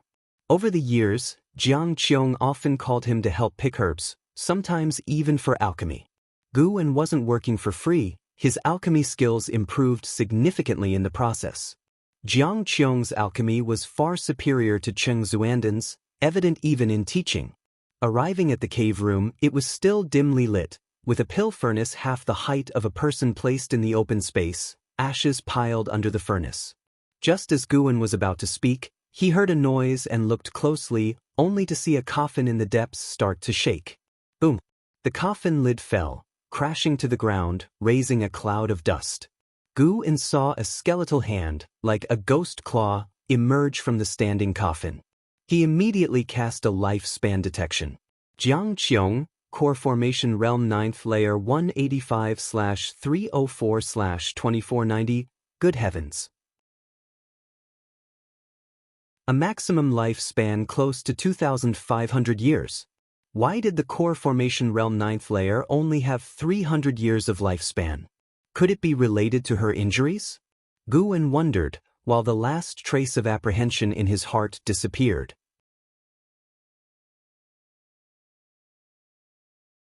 Chapter 25. Have you ever heard of the Nascent Soul Realm? Crack! A shriveled foot stepped out from the coffin, crushing a piece of charcoal beneath it. Guwen saw that it was a woman in tattered clothes, her hair disheveled and her body emaciated to the point of exaggeration, as if all her flesh and blood had been drained. The robe on her body, though in tatters, vaguely revealed a white garment. She wobbled out like a malicious ghost.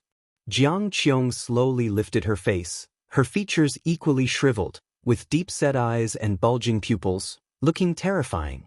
Her gaze fell on Guwen, scaring him so much that he quickly lowered his head. "Good grand disciple, thanks to your help in alchemy these past 5 years, I've recovered quickly." Jiang Qiong forced a smile, which looked even more horrifying, with foul air still spraying out from her mouth. She no longer referred to herself in the grandiose manner but simply as I, closing the gap between them considerably. Guwen forcibly held back his discomfort and said, This is what a grand disciple should do, though I am perplexed about one thing. Ask away. Qiong replied as she staggered toward the pill furnace. Guwen watched her and asked, since refining elixirs can help you recover quickly, why didn't you let my master help you before? Cheng Xiandan thought Qiong had been dead for 70 years, meaning she had been hiding here for that long, and Cheng Xiandan had never discovered she was still alive. Qiong replied with a grim smile, because I didn't trust him. Your master was forced to become my disciple, his heart wavers. Who knows when he might betray me? Half of the coffins in this cave are filled with his disciples. Guwen remained silent. He believed Qiong was telling the truth, as Meng Lang had met such an end. Qiong sat in front of the pill furnace, waving her hand. The medicinal herbs piled nearby flew into the furnace one by one. 5 years have passed. What layer of the Foundation Establishment Realm are you at now? Qiong asked. Guwen's outward cultivation level was at the 5th layer of the Qi Cultivation Realm, but Qiong believed he was at the Foundation Establishment Realm. Guwen replied, almost at the 3rd layer. Too slow. Don't slack off in your regular cultivation. When I was your age, I established my foundation at 18 and formed my core at 40. If I hadn't spent decades studying the alchemy Dao and array formations, I would have been at the Nascent Soul Realm by now. Have you heard of the Nascent Soul Realm? Qiong absent-mindedly asked while staring at the pill furnace. Guwen hurriedly nodded and said, those in the Nascent Soul Realm are immortals, rarely seen in the outer sect. What immortals, just stronger cultivators. When I fully recover, you'll find a place to break through to the Nascent Soul Realm. By then, you'll have a Nascent Soul Realm powerhouse backing you. Are you excited? Qiong said with a gleeful tone towards the end. Her voice sounded charming, completely at odds with her horrific image. Thank you for your care, Master. Do you need any help? Guwen stepped forward and asked. Qiong replied, just watch me refine the elixir, and we can chat. She patted her hand, motioning Guwen to sit beside her. Guwen sat down, keeping his distance while maintaining his vigilance. No matter how kind Qiong was, he would not let his guard down until she left. Meng Lang's fate served as a warning. He likely never suspected Cheng Xiandan until his death. Qiong inquired about his background, and Guwen gave a brief overview of his early life, omitting his connection to the Ji family, instead saying he was born a house servant who, after discovering his spirit root, joined the Supreme Sect. After a lengthy conversation of nearly an hour, Qiong finally let Guwen go, instructing him to come back for the next 3 nights, promising great rewards upon success. Guwen arrived as scheduled. The 3rd night arrived. Guwen sat opposite the pill furnace meditating, holding the yin-yang art, occasionally asking Qiong questions.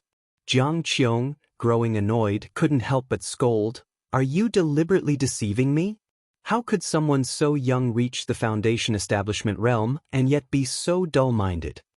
Guwen replied, feeling wronged, alchemy is alchemy, and energy absorption is energy absorption. Qiong suddenly had nothing to say, then her attention was drawn to the pill furnace. Steam poured increasingly from the furnace. The vent hole turned dark green, appearing eerie. Guwen felt a chill. What elixir was she refining? It felt like a poison elixir. Qiong's eyes shone with excitement as she fell silent, focusing on the pill furnace. Time passed second by second. Guwen remained on guard, ready to fend off any sudden moves from Qiong. Who knows how much time had passed? The pill furnace emitted a muffled sound, and a grin, more horrifying than a cry, spread across Qiong's face. She raised her right hand, and with 2 fingers, the furnace lid flew off. A pill shot out, which she caught and instantly swallowed. So fast, as if afraid Guwen would snatch it. After swallowing the pill, Qiong immediately sat cross-legged to cultivate. Within 3 breaths, wisps of white steam emanated from her body. Guwen stood up and cautiously retreated, keeping his distance. The white steam increasingly surrounded Qiong, making her figure blurry, resembling a zombie shrouded in mist. Guwen continually monitored her lifespan, wary of her sudden breakthrough to the Nascent Soul Realm. Qiong's lifespan began to grow, the sight of which amazed Guwen for it to be represented in numbers. He suddenly became very interested in Qiong's elixirs. What miraculous elixir was this? Qiong wasn't just increasing her lifespan, her aura was rapidly rising, soon surpassing that of the Foundation Establishment realm. A true core formation realm cultivator. Guwen keenly observed Qiong's body recovering, her physique growing denser like a balloon inflating. Impressive. He patiently waited.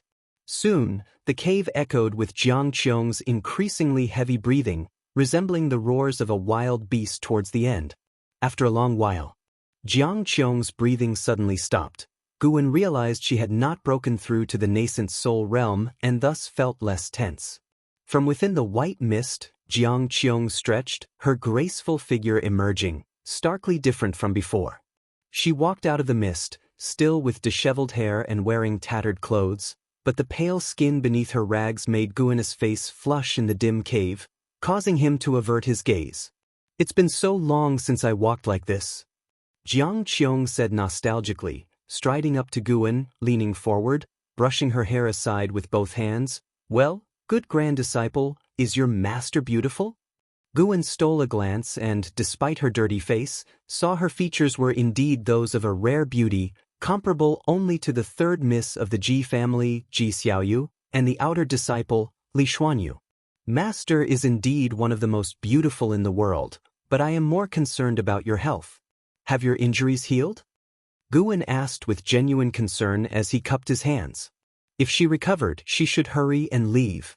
"Recovery will take more time, I still need to rest for another 5 years." Qiong smiled, her bright eyes studying Guwen thoughtfully. Suddenly, she struck at Guwen with a palm, swift as lightning, stopping just short of his chest, the force of the wind pulling his robe backward. Qiong asked with a faint smile, "Why didn't you dodge?" Guwen's face stiffened as he replied, "I couldn't react in time. In truth, it was not so." To him, Qiong's actions were too slow. In that instant, his dragon strength could have repelled her spiritual power. She had not spared Guwen's life but rather saved herself. Qiong couldn't help but laugh, her laughter as captivating as flowers in bloom, even clutching her stomach in the end. Guwen watched her laugh without interrupting. After a while, Qiong turned back to the pill furnace and said, "Don't worry, I won't kill my own disciples and grand disciples. When Cheng Xiandan tried to betray me, I spared his life and even used his protection to hide within the Supreme Sect. As long as you are devoted to me, I will never forsake you. If anyone bullies you, I won't stand by." Guwen couldn't help but laugh at her words. Qiong stood before the pill furnace, turning to Guwen, "Leave a set of new clothes. You may go now. Come back tomorrow night and I will teach you some spells." Guwen immediately took a set of his own white robes from his storage bag, gently placing them on the ground, then bowed to Qiong and took his leave. Once he disappeared into the darkness, Qiong turned around. Approaching the white robes, she raised her hand and telekinetically picked them up, inhaling their scent with a chuckle. At dawn, Guwen was leading the people of Medicine Valley in exercises. Someone approached the entrance of the valley. It was Liye. Liye was still dressed in black. Compared to 5 years ago, he exuded an overwhelming aura of strength. His arrival instantly grabbed everyone's attention. "It's senior brother Liye," Xiaochuan exclaimed in delight. Guwen immediately walked toward Liye, instructing everyone to continue with their exercises. He reached Liye and was about to speak when Liye cut in first. "Let's talk upstairs." Something urgent? Guwen instantly grew tense. What matter required Liye to come personally? He led Liye to the pavilion, ascending the stairs and entering the room before closing the door. Liye walked to the table. With a wave of his hand, a green vine fruit appeared on it, leaving Guwen astonished. 4 years ago, the elixir hall in the outer sect acquired a green vine fruit. I bought it, but due to heavy tasks, didn't get a chance to give it to you. Liye smiled. Guwen's expression turned strange. Liye asked, "What's the matter?" Feeling that he couldn't hide it, Guwen cleared his throat and said, "I was the one who sold that fruit to the elixir hall." To avoid suspicion, he had sold it at a low price, earning praise from the Elixir Hall elder for his gratitude towards the sect. Guwen, emboldened by Li Ya's assurance that green vine fruits were not rare in the Supreme Sect, had sold it. The outer sect had none, but the inner sect had plenty, and the inner sect possessed many miraculous treasures. Unexpectedly, Leah had bought it back. Leah sighed and said, "This is quite a mess. This fruit can boost chi blood, a precious natural treasure. How could you sell it? For how many spirit stones?" 20 mid-grade spirit stones. What? I paid 10 top-grade spirit stones. Li Ya's eyes widened. 1 top-grade spirit stone was equivalent to 100 mid-grade spirit stones. The two fell into silence simultaneously. In truth, Guwen felt it wasn't a loss. Using the green vine fruit, he had forged a good friendship with Zhu Qinglu at the Elixir Hall, who had provided him many conveniences over the past 4 years. But facing Leah, he felt a bit embarrassed. Leah finally said, "Forget it, consider it our contribution to the sect. Besides this fruit, I have another matter to discuss with you."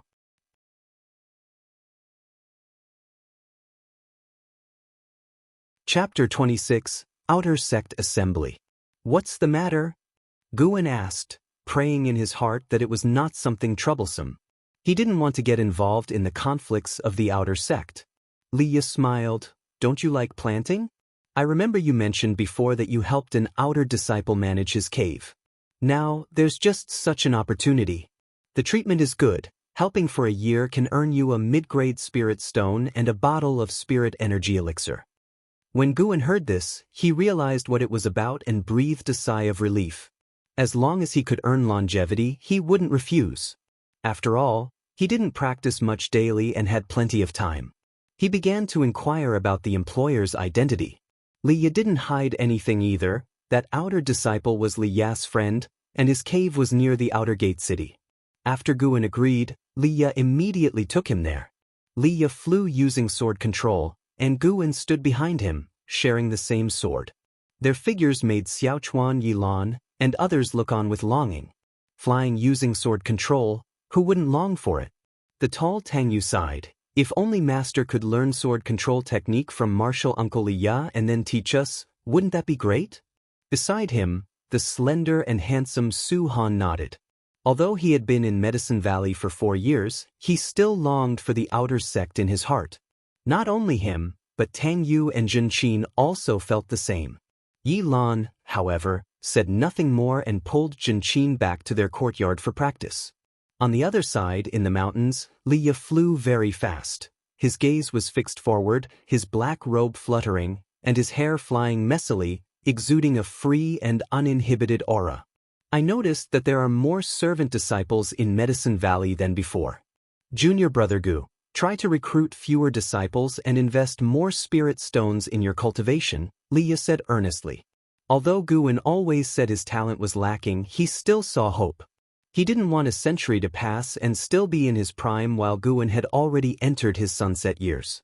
Over the years in the Supreme Sect, Leah had a few good friends and some with shared interests, but none compared to Junior Brother Gu in his heart.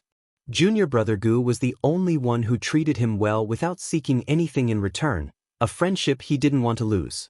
Guwen smiled. "Senior Brother Li, don't worry. The reason I'm recruiting more disciples is that the garden land in Medicine Valley has increased.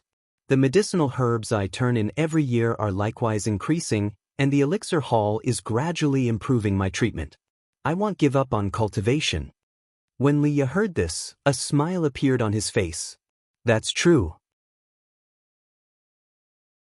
You are diligent and hardworking. You will surely achieve something. I can't compare to Senior Brother. Your reputation in the outer sect is so prominent." The two began to praise each other. Leah usually disliked such flattery, but somehow, he was inexplicably happy when it came from Junior Brother Gu. 2 ancient hours later, Leah delivered Guwen back to Mystic Valley and then flew away using sword control. As soon as Guwen landed, he was surrounded by 2 disciples, Su Han and Jin Qin. They were curious about where Guwen had been. Guwen didn't hide it. After saying a few words, he sent them away. Lu Jujia's departure greatly stimulated the disciples in Medicine Valley, making it much quieter.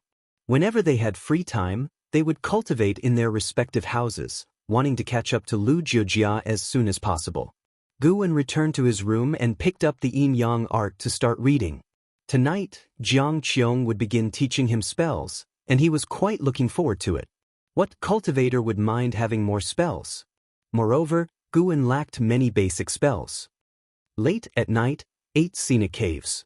Under the green vine tree, Qiong, dressed in white, let her black hair drape freely like a fairy descended to the mortal world. At this moment, her beautiful face was full of annoyance. Why are you so stupid? I've told you the breathing technique several times, why can't you remember it? Qiong scolded, trying to suppress her anger. She stood beside Guwen, her eyes fixed on the black qi in his hand. She was teaching him the soul-capturing skill, a technique that could capture souls and was extremely sinister. Guwen said helplessly, "Martial Master, how long have you been teaching me? Can't you have some patience?" "No, it's just..." Qiong suddenly didn't know what to say.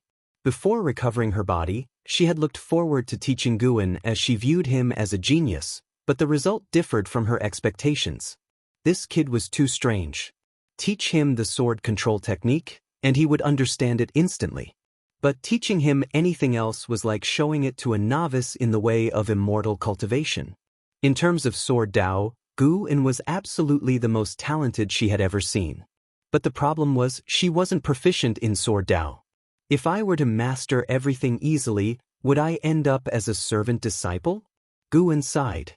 Qiong held back for a long time and finally said, "You don't have to be so stupid, do you?" Guwen's hand trembled. Truly worthy of someone from the demon path, her words were so damning. Guwen's temper flared, "I have my strengths too. In terms of sword Dao talent, even you may not match me, martial master." Qiong, hearing this, suddenly felt amused and asked with a smile, "Then shall we try? We won't use spiritual power, but only test our sword moves?" "All right." Guwen let go of his hands, and the black qi dissipated. He then stood up, ready to teach Qiong a lesson.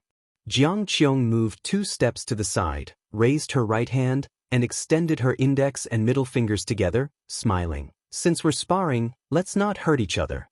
We'll use fingers as swords." Guwen nodded, placing his left hand behind his waist and his right hand in front. Qiong squinted. For some reason, when Guwen raised his hand, she felt inexplicably nervous. "What's wrong with me? How can a foundation establishment disciple scare me?" Qiong cursed herself inwardly for losing the arrogance she once had. Immediately, she raised her fingers and thrust towards Guwen, using core formation speed. Guwen parried her fingers with his own, like flicking a sword, pushing her arm aside. Qiong's eyes narrowed, her steps shifting like a phantom past Guwen's side, and her fingers, like swords, pointed at his ribs. Guwen turned, his fingers pointing downward, stabbing and hitting her hand back, causing her to feel a sting and withdraw instinctively. Under the tree, they moved around, countering each other's moves. Qiong's attacks were fierce, while Guwen's movements flowed smoothly. After 30 moves, Guwen noticed Qiong getting anxious, so he revealed a flaw, allowing her to strike him in the abdomen. He then clutched his stomach and staggered back. Qiong didn't press the attack. She stood up, her eyes intensely staring at Guwen. Guwen pretended to be in pain, but her gaze terrified him. What kind of look was that? It felt as if she wanted to eat him whole. Qiong took a deep breath and said, Good. I've still underestimated your sword Dao comprehension. Your moves just now, though lacking form, were simple and direct, targeting your opponent's flaws. You are a sword Dao genius rare in 100 years. If you had a good mentor, you could surely become famous as a sword cultivator in the future." Guwen shook his head. "Being famous is out of the question. If that happens, many people will come looking for trouble. I hate fighting, let alone killing." Qiong was stunned, finding it very amusing. It was the first time she had met such a cowardly genius. "It's my fault for being impatient and scolding you. Come, let's continue practicing the soul-capturing skill. Even though you're suited for sword Dao, some spells are essential to have, just in case. Qiong beckoned. Gu-en immediately moved closer to continue practicing the soul-capturing skill. After some sparring, Qiong's attitude improved greatly, speaking kindly and occasionally giving him goosebumps. Thus, Gu-en visited the 8 scenic caves every night to practice spells with Qiong. Once he mastered a spell to the point of appearing on his attribute panel, he would start practicing the next spell. Qiong thought he was discouraged, so she didn't press him. After all, she had many spells to teach. While healing, she found it quite enjoyable to mentor a junior. Besides, Gu-en went to the cave of the outer disciple once a month to look after the medicinal herbs. At the end of the year, with snowflakes flying, covering the sky and blocking the sun, Gu-en, wearing a bamboo hat, climbed the mountainside and arrived at a cave. Just as he was about to take out his token, he sensed something. There were people inside. Not just one person. Gu-en immediately wanted to leave, but the voices inside the cave stopped abruptly. If he left now, it would prove he could penetrate the restriction and detect what was happening inside the cave. He could only press the token on the mountain gate, causing the gate to open. He stepped into the cave, walked through the path, and reached the cave chamber. When he saw 3 people inside, he was stunned and quickly bowed. "Sorry, I didn't know the seniors had returned. Leave at once." With that, he turned to leave. The cave's owner, Li, appeared to be in his early 40s with a scholarly and elegant demeanor. He raised his hand and said with a smile, "No need. Do what you need to do, and we'll continue our conversation." Hearing this, Gu-en could only turn back, bow again, and then head towards the herb area not far away. Gu-en noticed the other 2 people. One was a woman who was none other than Li Xuanyu, whom he had previously fought against. The other was not Xiang but another man, refined and handsome, like a nobleman from a painting. Even a man would be amazed at his appearance. Li Xuanyu recognized Gu-en but didn't speak. Gu-en secretly scanned the handsome man's lifespan.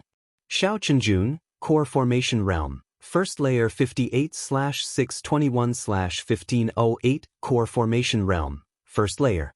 An inner sect disciple? Li noticed Gu-en starting to pick herbs and turned to look at Li Xuanyu and Xianxia with a sigh. The Outer Sect Grand Tournament is about to start, and this time it's hosted by the Supreme Sect. Our pressure has increased. Xianxia smiled. What's there to fear? The Outer Sect has many talents.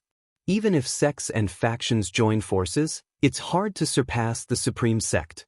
In the Taicang dynasty, the Supreme Sect is the strongest.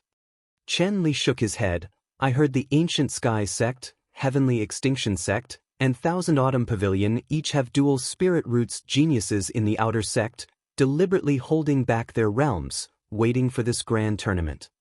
He paused and looked at Xianxia thoughtfully. Junior brother Xiao, why didn't you wait a bit before breaking through? Your master should have known. Xianxia laughed. Senior brother Qin, the Outer Sect Grand Tournament happens twice within a century. As cultivators, how can we be so mindful of winning or losing? Moreover, the Supreme Sect produces talents every year. Don't worry, the burden will not be solely on you. The 3 chatted and laughed about the Outer Sect Grand Tournament. Most of the conversation was between Xianxia and Li, with Li Xuanyu occasionally joining in.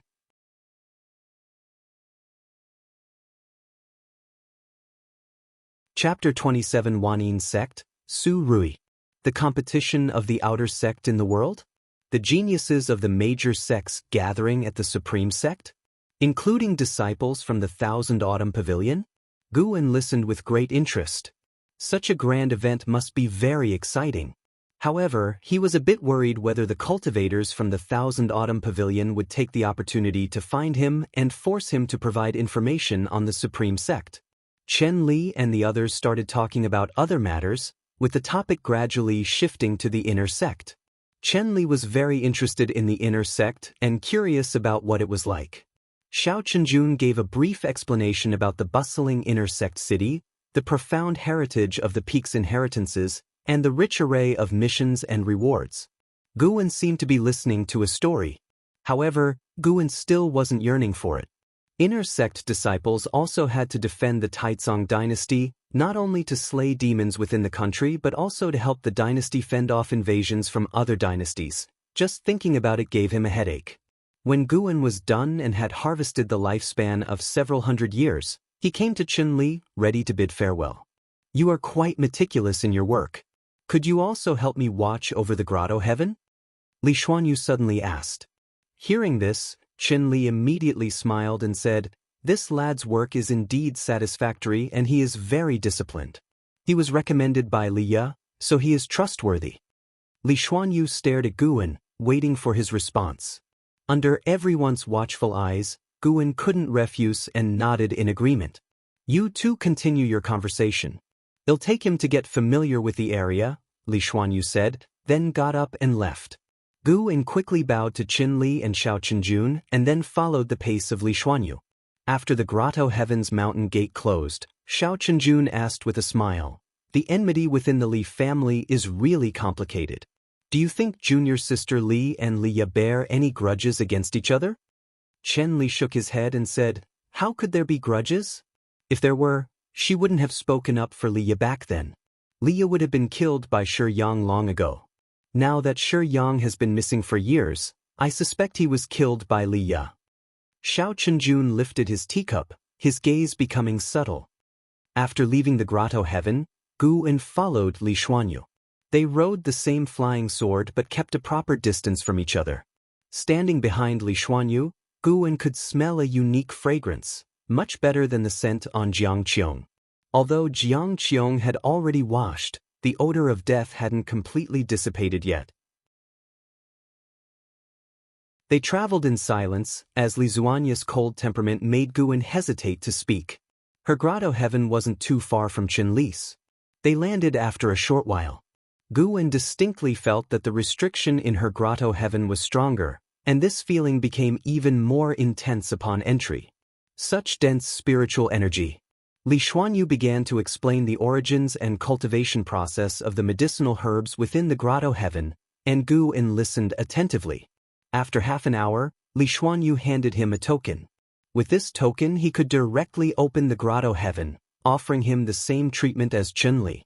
For Guan, harvesting the lifespan from medicinal herbs was enough. If he could get spirit stones, he wouldn't refuse them either. Guan cupped his hands to salute and took his leave.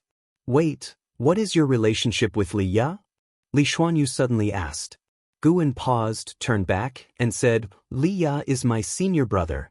Naturally, we have a good relationship. He could tell that Li Xuanyu probably had a good relationship with Li Ye. If there were enmities, she wouldn't use him, a servant disciple, to frame Li Ye, would she? Li Xuanyu didn't say much, only nodded slightly. Guan bid farewell once again. Managing the grotto heaven for an outer disciple wasn't exhausting. Generally, he had to visit once every half-month or month. Guan felt he could take on more work. His aspirations were growing richer. The 8 scenic caves and Mystic Valley were the main trunk of it. If branches could be extended, he could gain more lifespan. Strive to reach a lifespan of 100,000 years as soon as possible. Winter's snow melted, and spring arrived. At dusk, Mystic Valley started to hang lanterns and put up decorations. In front of the pavilion, the youngest disciple, Zhenqin, squatted on the ground, cutting paper and quietly asking, Master, what is the significance of the spring festival? She was 9 years younger than Guan, with a sweet appearance, large eyes, a petite figure, and a gentle personality. Even Lu Jiojia and Xiaochuan were very fond of her. When I was a child, I heard an old man say that the spring festival represents the start of a new year, bidding farewell to the old and welcoming the new. At this time of year, people bless each other.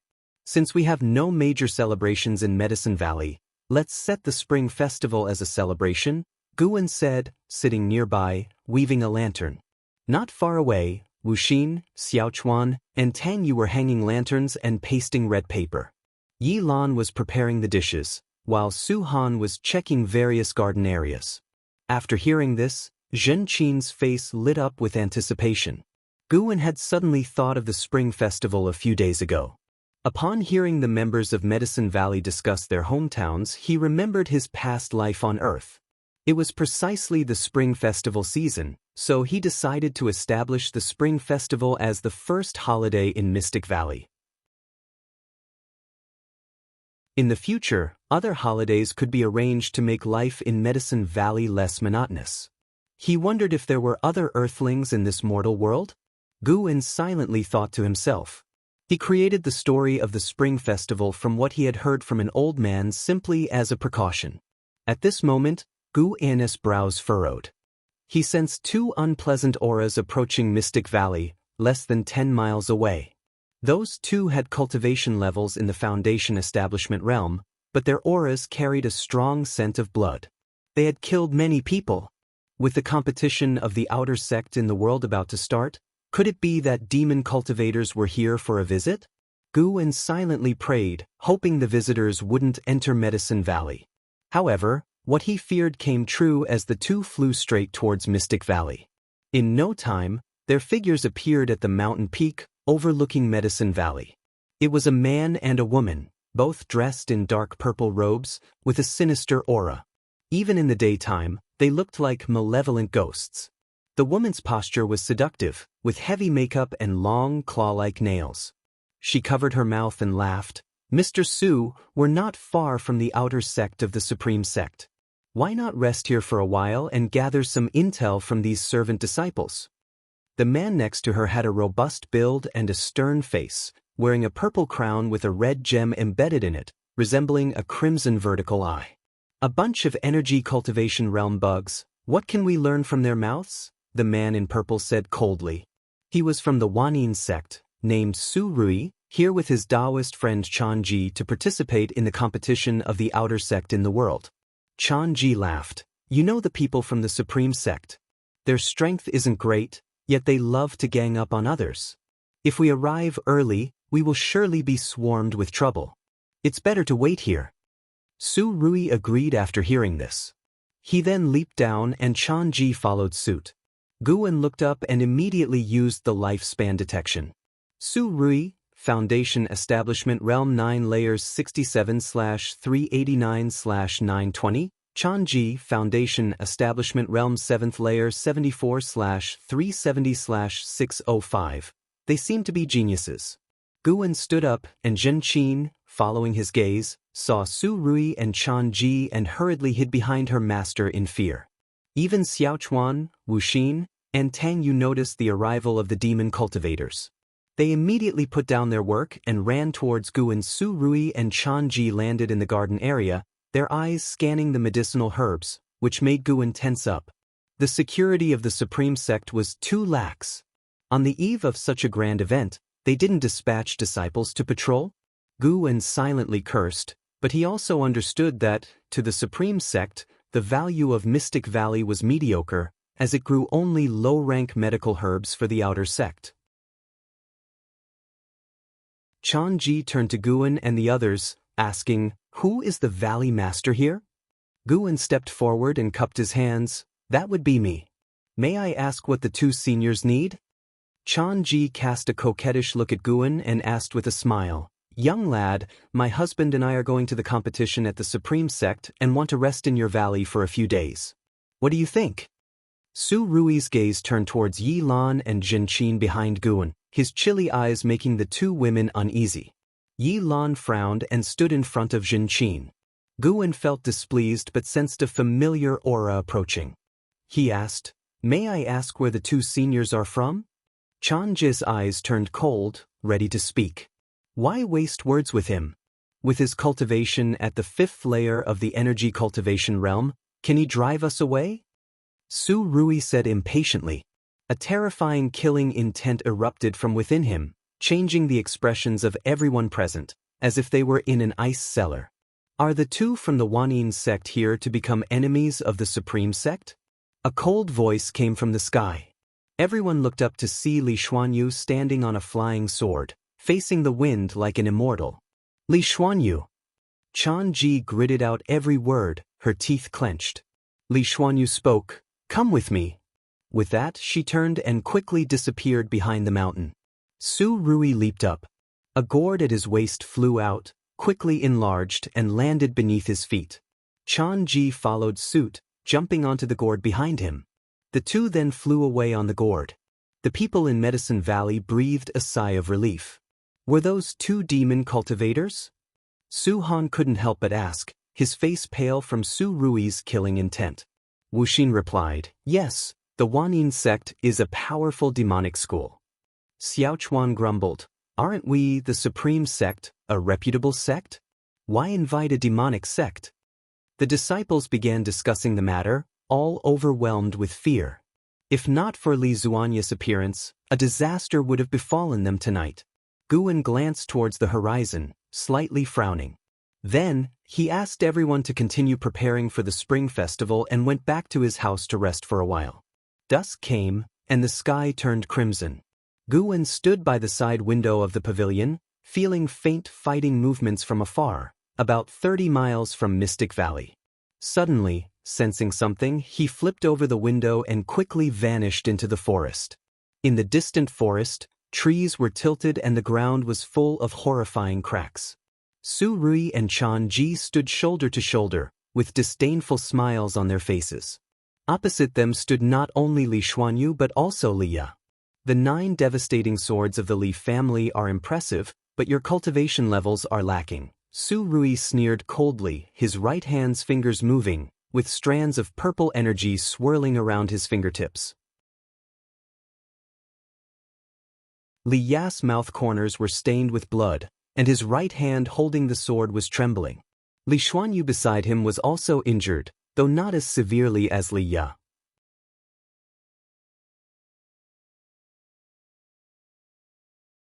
Chapter 28 Flying Leaves to Annihilate the Enemy, Such Overbearing Sword Qi. Chan Ji ignored Li Ya, her gaze fixed on Li Xuanyu. She smiled seductively and said, Li Xuanyu, aren't you a girl of heavenly pride? How come you're so miserable? It seems that you and your brother from the Li family are no match for us. Su Rui took a step towards Li Ya. Li Xuanyu suddenly threw her sword, and as the blade flew, it split into 4 sword shadows, all aimed at Su Rui. Su Rui reacted extremely quickly. With a wave of his right hand, the purple qi in his hand exploded like flames, forcibly blocking Li Zuanya's sword.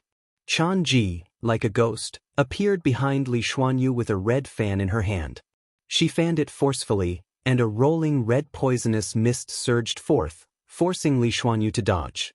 The red poisonous mist quickly spread through the mountains and forests. A giant python could be vaguely seen moving swiftly in the mist. Wherever it passed, the red mist rose and quickly surrounded Li Ya and Li Xuanyu. Li Xuanyu landed beside Li Ya, her eyes scanning the surroundings. Chan Ji's figure was no longer visible, while Su Rui hovered above the forest, looking down at them. How dare you harbor murderous intent in the Supreme Sect's territory? Li Ya asked in a deep voice. Su Rui's lips curled up in a mocking smile. He said sarcastically, I've long heard that the Supreme Sect's land is vast.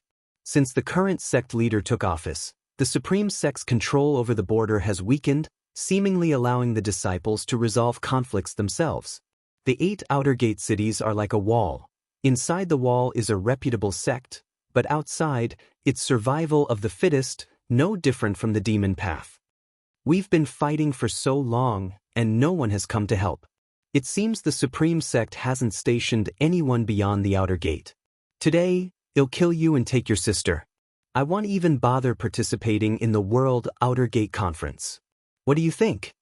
It'll also kill the people in the Medicine Valley. If Princess Li came to protect you personally, your relationship must be significant. Su Rui seemed to think of something and licked his lips.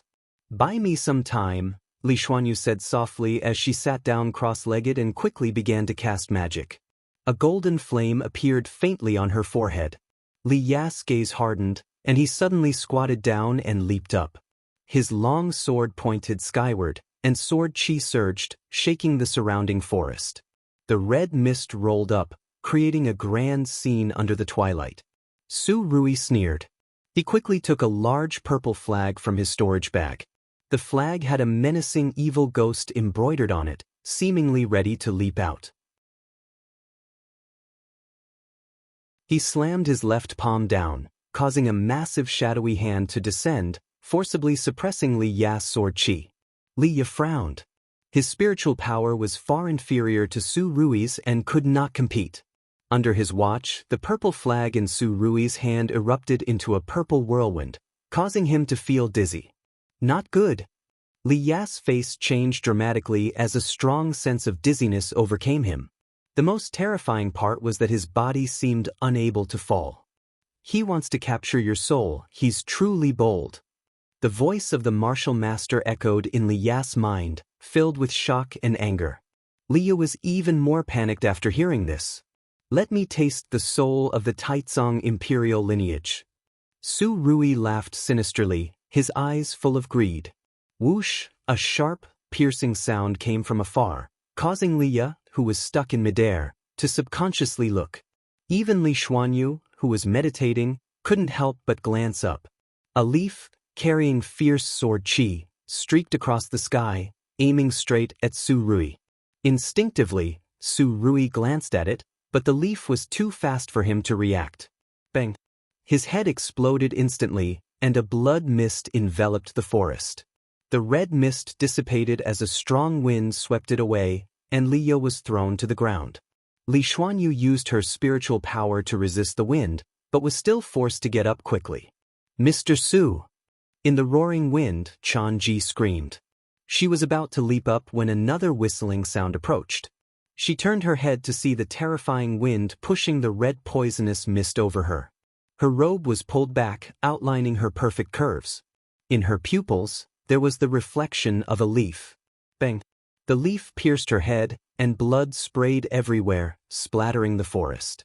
The leaf continued its furious trajectory, cutting down trees and raising a cloud of dust before finally embedding itself into a large tree's trunk. Su Rui's body fell to the ground, followed by Changji's corpse. Soon, all that remained in the forest was the sound of the wind. Li Ya propped himself up, sitting on the ground, his black hair disheveled, staring in shock. Not far away, Li Xuanyu was equally terrified, looking dazedly at the corpses of Su Rui and Changji. To kill an enemy with a flying leaf, such domineering sword qi, this person must be at least at the Nascent Soul Realm, and his sword Dao accomplishment is extremely high. The voice of the martial master echoed in Li Ya's mind. Li Ya was jolted awake. He quickly stood up and cupped his fists, shouting, "Which senior intervened to help us?" Li Xuanyu heard him and followed suit, looking around. But, unfortunately, no one responded. "Boy, check over there." The martial master's voice urged Li Ya to walk in a certain direction. Li Ya immediately walked over, trembling. His injuries and the soul capturing made him very uncomfortable. Li Xuanyu went to check the corpses of Su Rui and Changji. She stabbed them twice, using sword qi to shred their hearts. Li Ya walked for 200 zhang before stopping in front of a tree. His gaze fell on the trunk, and his face changed dramatically. "How is this possible?" Li Ya muttered in a trembling voice. Following his gaze, a leaf was embedded in the tree trunk, surrounded by a wisp of sword qi. The tree trunk had already cracked, as if it could explode at any moment. This person attacked from 10 miles away. I could only sense the direction, not his presence. The martial master's voice was filled with admiration, followed by a sigh of amazement. It seems the Supreme Sect isn't so weak after all. A great cultivator is watching over the outside. Li Ya stared at the leaf, trying to calm himself down. At this moment, Li Xuanyu approached from behind. When she saw the leaf clearly, she was equally stunned. As night fell, at Mystic Valley, Valley Master's Pavilion was brightly lit and decorated. Guwen and his disciples sat around a large round table, exchanging cups and chatting happily. Xiaochuan and Tang Yu were engaged in a drinking contest.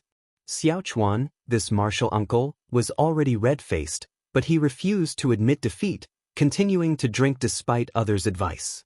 Their wine was not ordinary wine but spiritual wine that Guwen had specifically bought from the outer sect. A jar was worth 2 low-grade spirit stones, equivalent to 2 months' salary for a servant disciple. We encountered 2 demon cultivators today. Do you think more demon cultivators will come? Su Han suddenly asked. His words instantly dampened the atmosphere at the dining table. Their smiles disappeared, and they all began to worry. Guan comforted them with a smile. Don't worry. There are outer disciples patrolling. Didn't you see them today? Perhaps after this incident, the patrols will increase. He was not worried because he was immersed in joy. After killing Su Ruye and Changji, he had successfully obtained 112 years of lifespan. He was summarizing the rules of obtaining lifespan. He could only judge that the years obtained depended on the remaining lifespan of the target, ranging from 10 to 20%, with no fixed amount, making it rather random. Although killing cultivators yielded higher lifespans, Guan was not looking forward to more such incidents. Killing too many enemies would eventually lead to trouble. It was safer to accumulate lifespans through medicinal herbs, as he currently did. There were always people stronger than you. Even if Guan could quickly become stronger by killing enemies, if he encountered an overwhelmingly stronger opponent, he would still die. He couldn't determine the highest cultivation level in the mortal world. But he felt that if he could survive for 1,000 or 10,000 years, he might become invincible in the mortal world. Hearing Guan's words, everyone found them reasonable, and the atmosphere lightened again. Guan didn't dwell on his own matters. He started chatting with his junior brothers and sisters, asking about their future cultivation goals. The atmosphere continued to rise, and eventually he too started drinking. The first spring festival in Mystic Valley was considered a success. Everyone dispersed late into the night. Guan then went to the 8 scenic caves. Qiong was sitting under the green vine tree, cultivating energy. Demonic qi surrounded her, making her look terrifying. Guan brought a meal to her and said, "Martial Master, today is the spring festival of Mystic Valley. This is a meal that my junior sister made. Would you like to try it? I wish you a speedy recovery of your power." Upon hearing this, Qiong opened her eyes and asked in confusion, "Spring festival? What festival is that?" Guan gave the explanation he had prepared. Whoever asked, he would reply that he heard it from an old man. Setting a festival is indeed a good idea. It can unite people's hearts. Qiong nodded in approval, then looked at the food basket in Guan's hand. Guan immediately set down the basket and took out the dishes one by one, along with a small jar of wine. Seeing this, Qiong's eyes lit up. She mused, "Since it's your kind gesture, I can't not eat it." She picked up a bowl of food and began to eat voraciously.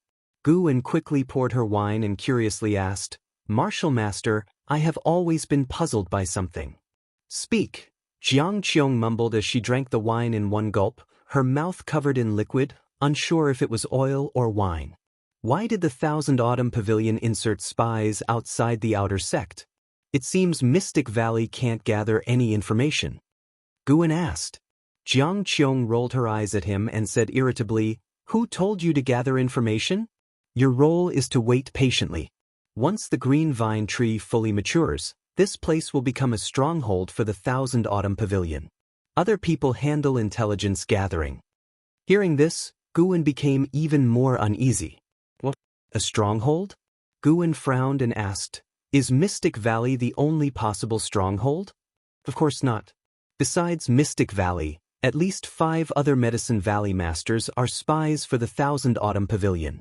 They just don't know each other's identities. 100 years ago, a spy from the Thousand Autumn Pavilion even became a true disciple. By now, they are probably at elder level." Qiong answered casually. Guan fell silent. Had the Supreme Sect become so riddled with spies? Qiong put down the empty plate, picked up a large chicken leg and smiled. "The taste is not bad. Although I have long since started fasting, indulging occasionally is nice. As a reward, I'll teach you the secret technique of the Thousand Autumn Pavilion later."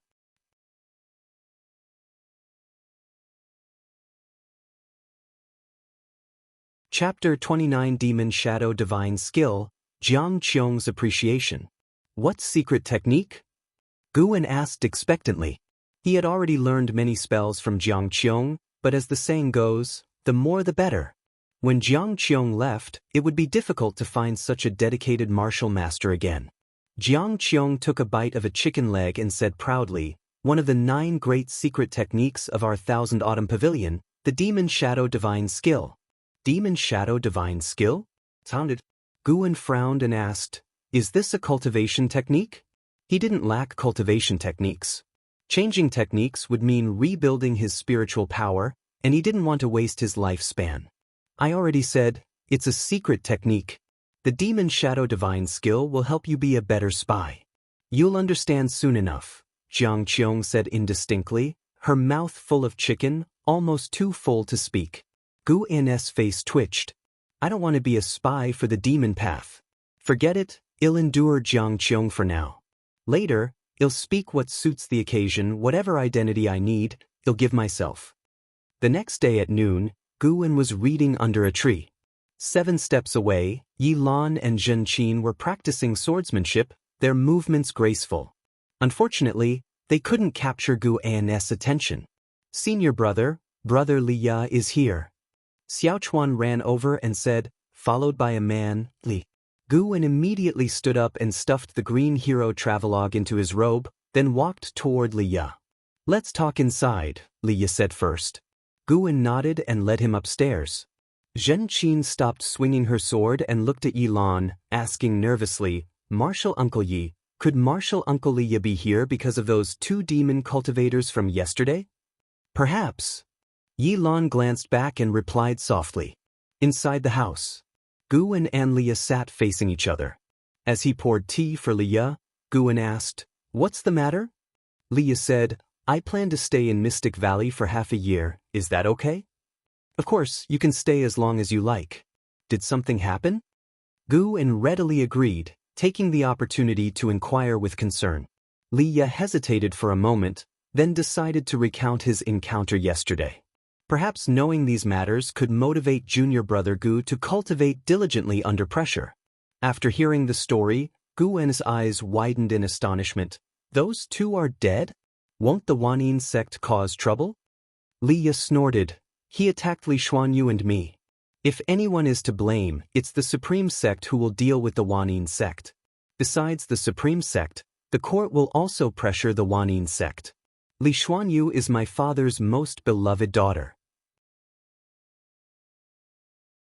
Guwen asked in surprise, they still dared to attack Senior Li? Su Rui and Chan Ji are notorious villains who stop at nothing. Chan Ji had a grudge against Li Xuanyu from their time in Yeqing. When they finally saw Li Xuanyu alone, they wouldn't miss the chance. And also, Liya sneered at the end but held back. And what? Nothing. Guwen felt like hitting someone. If you're not going to say it, don't even mention, and also. Liya looked at Guwen and asked, did you see anyone else pass by Medicine Valley yesterday and today? Guwen shook his head. You didn't see them. If it weren't for that Nascent Soul Realm senior's intervention, Li Xuanyu and I would have been in grave danger. That senior's sword Dao was truly terrifying, killing enemies with a leaf. Even a Foundation Establishment Realm Cultivator at the 9th layer would be like vegetables facing him, a leaf could kill them. Liya grew excited as he recounted the battle, depicting the scene with fervor. Gu and his eyes widened, gasping occasionally as if he were listening to a mythical tale. That Nascent Soul Realm senior only tossed out 2 leaves, yet Liya used all the words he knew to describe it, extremely animated. A true sword cultivator should be like this, winning without a sword. Anything in hand can be a sword. Even I. In short, senior brother, I've found my direction. From now on, I'll focus on practicing the sword and delving into sword Dao. Liya showed a look of longing. Guwen nodded, secretly delighted. Brother, that exaggerated senior is right in front of you. Too bad your Dao level is too shallow to see through it.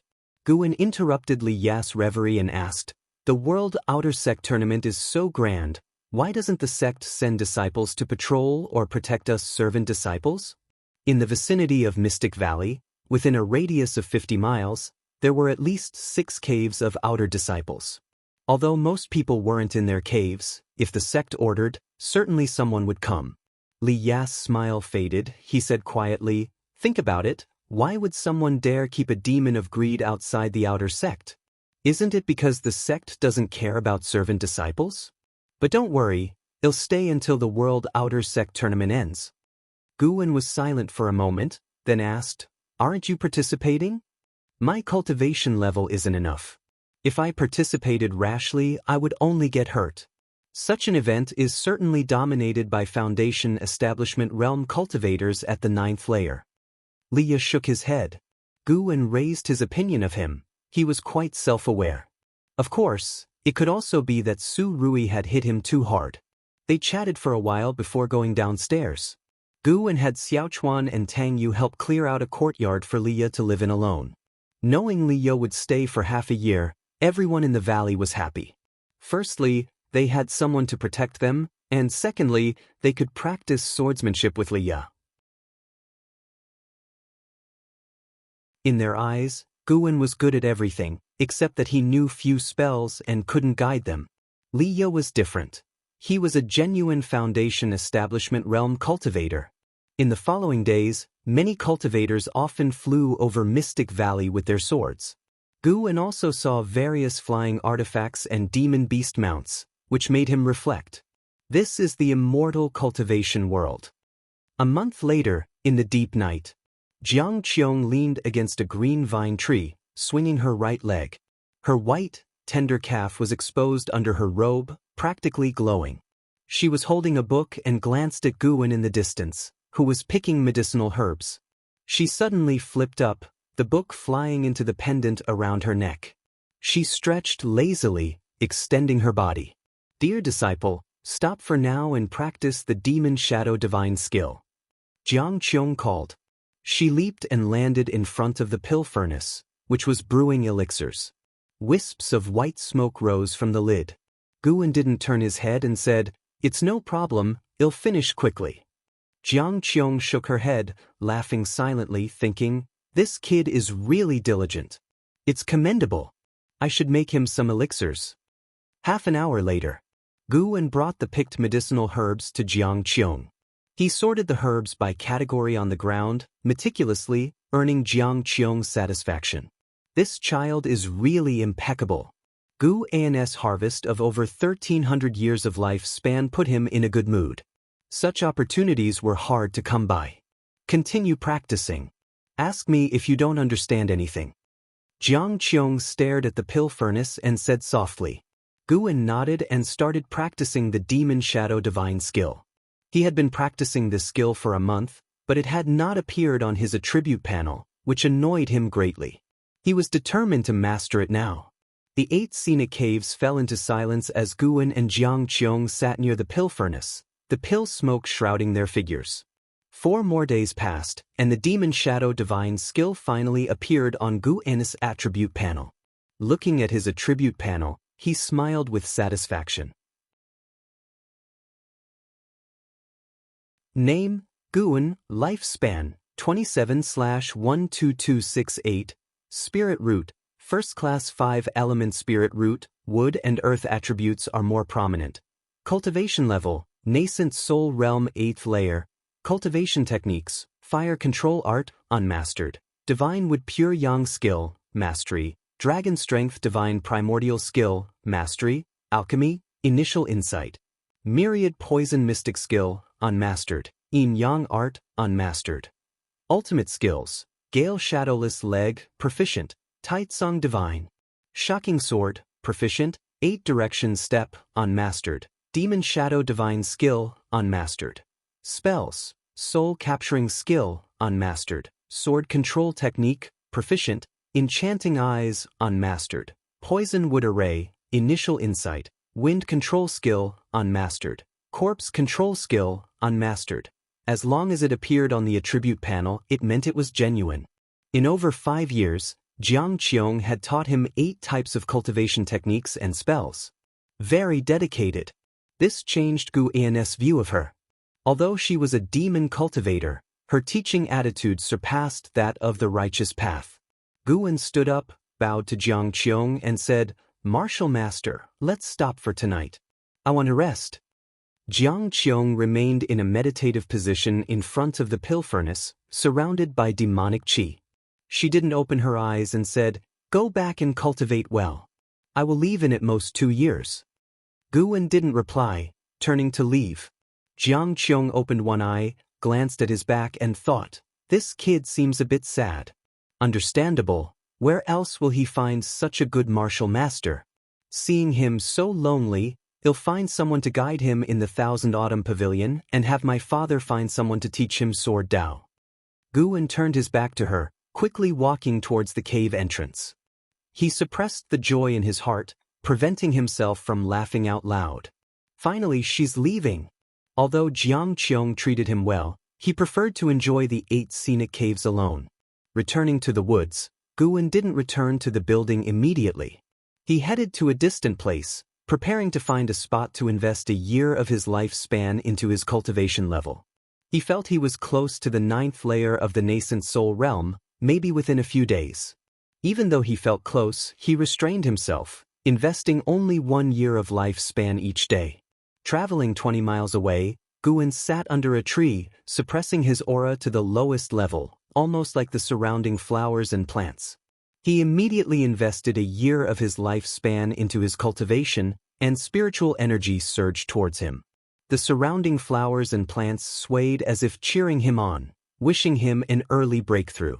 Soon, the spiritual energy of heaven and earth calmed, indicating he had completed a year of energy absorption cultivation. Guwen stood up, ready to leave. Just as he was about to step forward, he sensed something and immediately hid behind the tree. After about 4 breaths, 2 sounds of rushing wind approached, passing above him. Guwen's eyesight was sharper than most. He caught a glimpse of the 2 figures and quickly cast lifespan detection on them. Ziwei, Core Formation Realm 9th Layer 142/490/980. Lin, Foundation Establishment Realm 2nd Layer 27/280/1400, Core Formation Realm 9th Layer. Guwen was silently curious about which sect these 2 belonged to. After they left, Guwen quietly returned to Mystic Valley. The next morning he, as usual, led the disciples in exercises while Liye greeted him, saying he was going to the outer sect. It was not until noon that Liye returned by sword, bringing someone with him. It was Lin, whom Guwen had detected last night.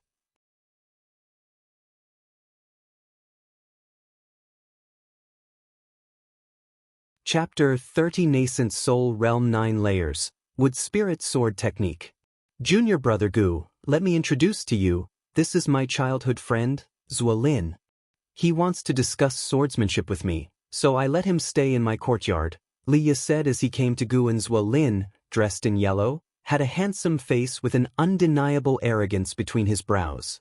He wore a sword at his waist, and just by looking at its grade, one could tell it wasn't low. Liye introduced Guwen to Lin, but Lin only nodded at Guwen and didn't say a word. Guwen, used to such behavior, smiled and said, "Senior Brother Li, then take him to settle down." Liye nodded, his eyes revealing an apologetic look. Lin pulled Liye forward excitedly. Today, Lin from the Ji family was truly amazing. Did you see his swordsmanship? It was exquisite. I feel he has a chance to become the final victor. Lin? Gu and his mind conjured up a handsome and proud face. Lin, like him, had joined the Supreme Sect under Ji Xiaoyu. They didn't interact much, but earlier, Di had helped Lin gather medicinal herbs. Unexpectedly, Lin was already making a name for himself in the Outer Sect tournament, even though he wasn't much older than Guwen. Of course, it might have to do with the resources he received. Given the Supreme Sect's treatment coupled with the Ji family's resources, it's understandable that his cultivation level advanced rapidly. Guwen walked towards the tree, all the while eavesdropping on Liye and Lin's conversation. The Outer Sect tournament had already begun, with talented disciples from both righteous and demonic paths gathering to compete against each other. According to Liye and Lin, the tournament was a one-on-one format, and those undefeated disciples were starting to make a name for themselves. Guwen didn't hear Ji Xiaoyu's name, and after a moment's thought, he realized Ji Xiaoyu didn't belong to the Outer Sect. Xiaochuan, Wuxin, and others were curious about Lin, gathering in small groups and discussing him. Lin's arrival didn't disturb the life in Mystic Valley. He looked down on the servant disciples, practicing swordsmanship with Liye in the daytime and going back to his room to cultivate afterwards. Because of their arrival, Guwen reduced his visits to the 8 Sina caves, but he still stuck to his daily plans. A month passed swiftly. Guwen finally reached the 9th layer of the Nascent Soul Realm. That night he felt lighter on his way back. When he returned to Mystic Valley, he saw someone practicing swordsmanship in Li Ya's courtyard. He went to his loft, and after entering the room, he stood by the window to watch. It was Wang Lin practicing swordsmanship.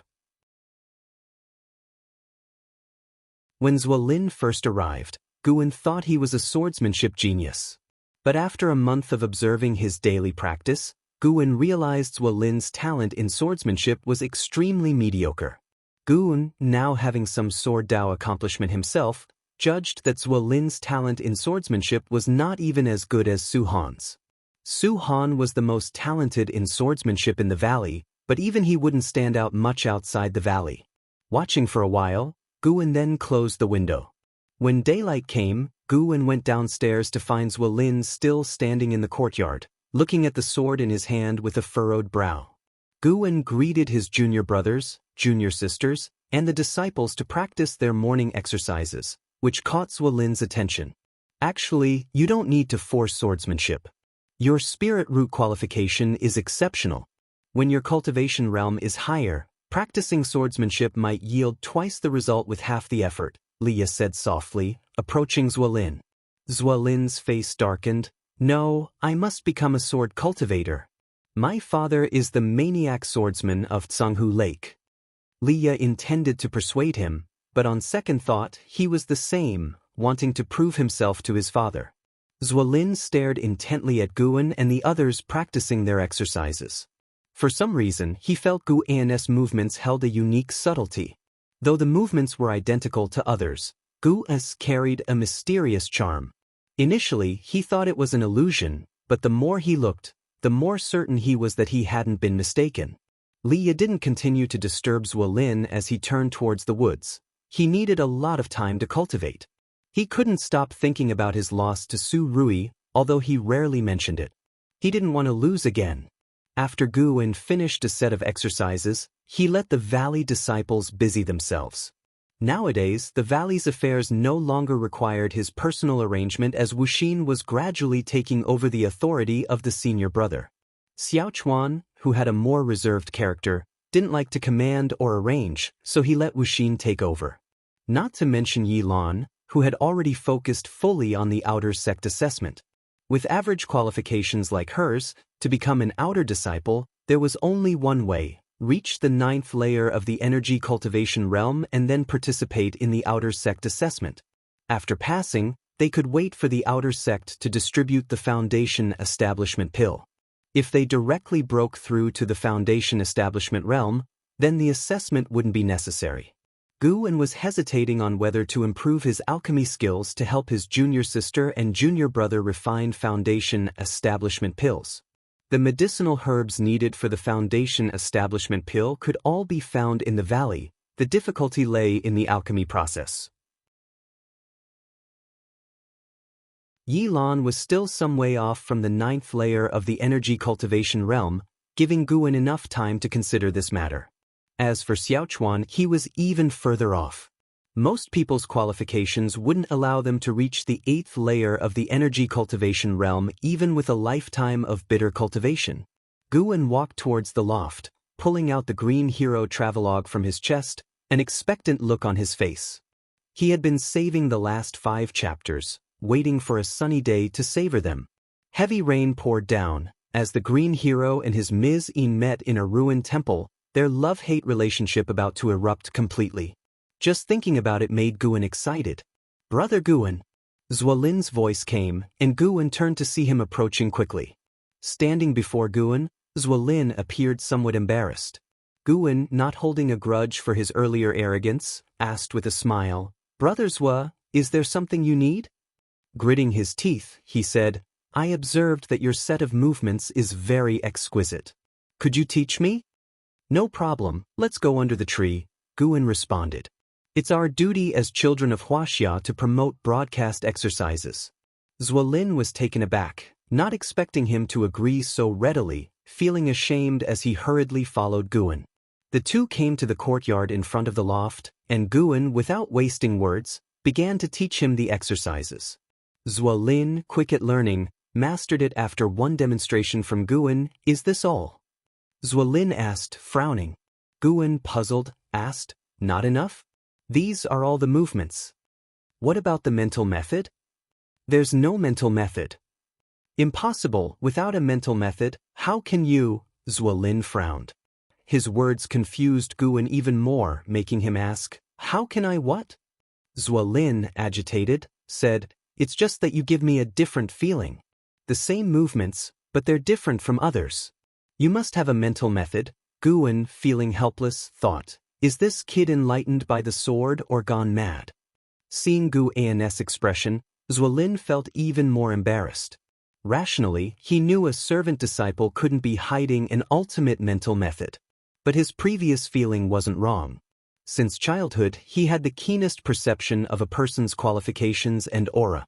His master even praised him for having an exquisite spirit heart, good at recognizing people. This servant disciple in front of him must be extraordinary. Zuo Lin's eyes turned. Let's do this. I'll teach you swordsmanship, and you try it? Guan initially wanted to refuse, but seeing how hard it was to shake him off, he could only nod. No harm learning. Seeing Guan lacked a sword, Zuo Lin took a long sword out of his storage bag and handed it to him, then drew his treasure sword at his waist and began demonstrating his swordsmanship. This guy really didn't know how to be considerate. Why swing the sword so fast? Guan complained in his heart but watched very seriously. In the distance, Tang Yu and Su Han, seeing this, didn't dare to approach but watched from afar. If Master learns it, won't he be able to teach us?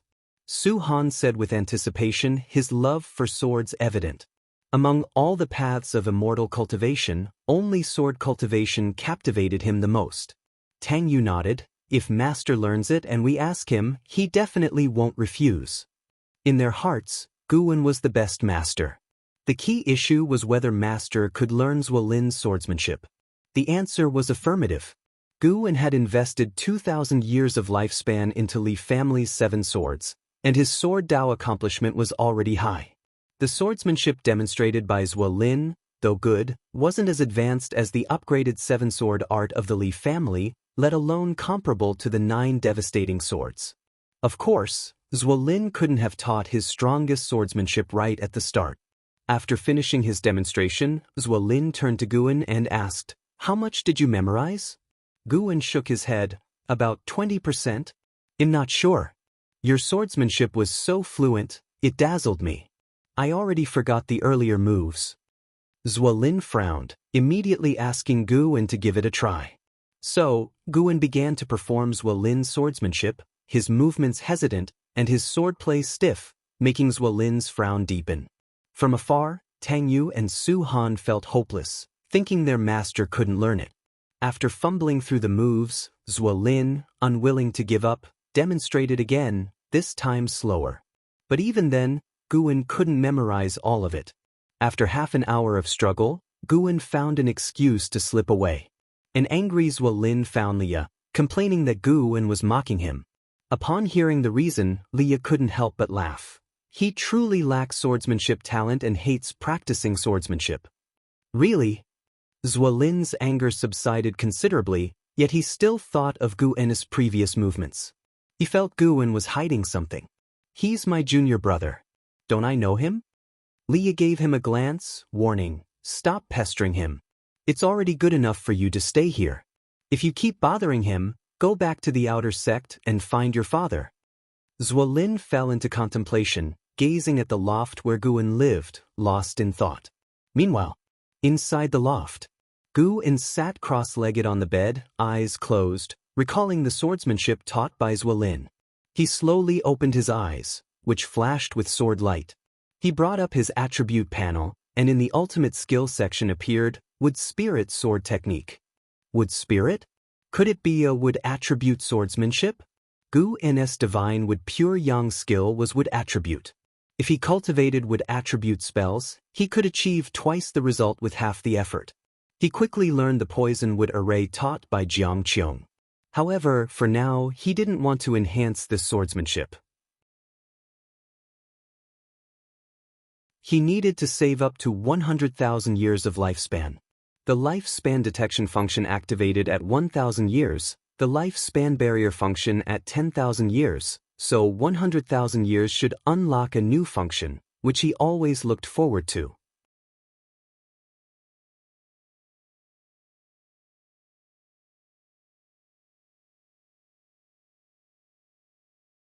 Upon returning to Mystic Valley, Liye, who had gone to the outer sect in the morning, had already returned.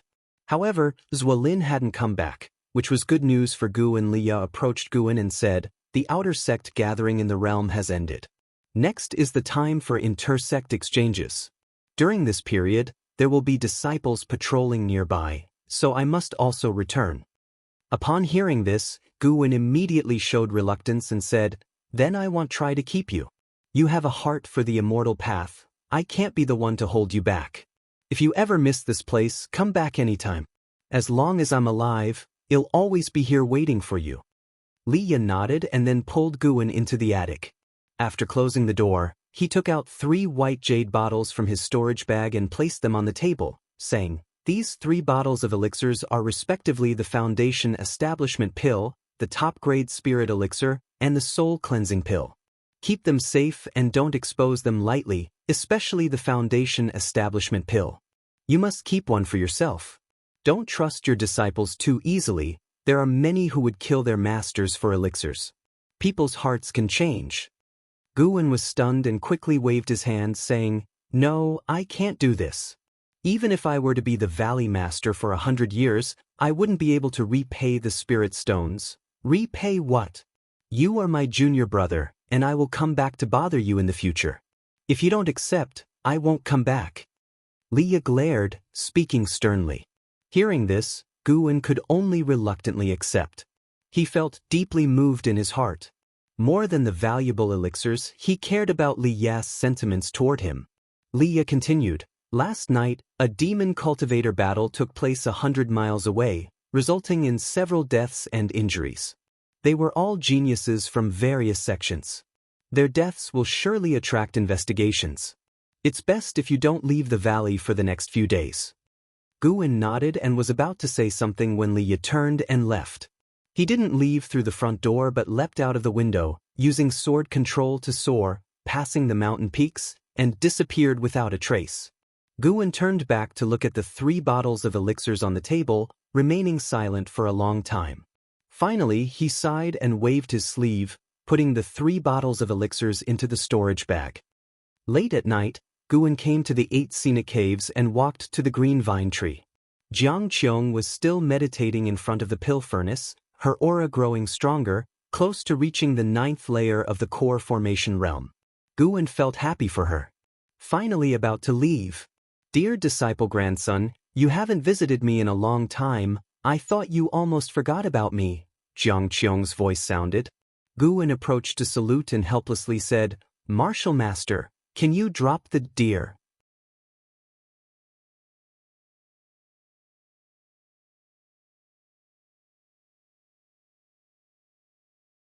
Every time he went out, he used the sword control technique, as the spiritual energy of the 5th layer wasn't enough for him to travel back and forth in a day.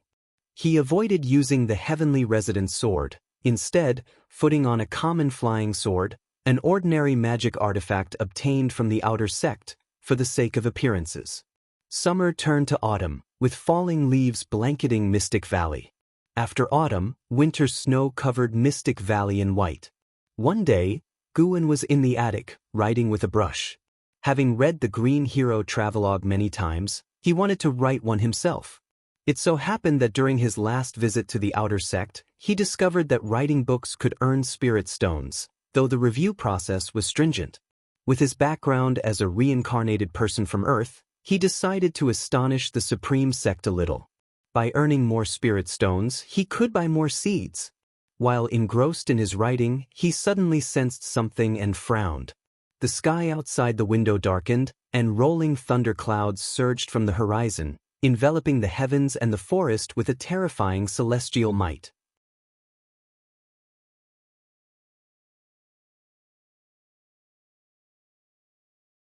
Chapter 32, Duel on a Snowy Night, Nascent Soul versus Nascent Soul. Is this crossing thunder tribulation? Guwen looked at the thunderclouds outside the window, his brows gradually relaxed, and a look of curiosity appeared on his face.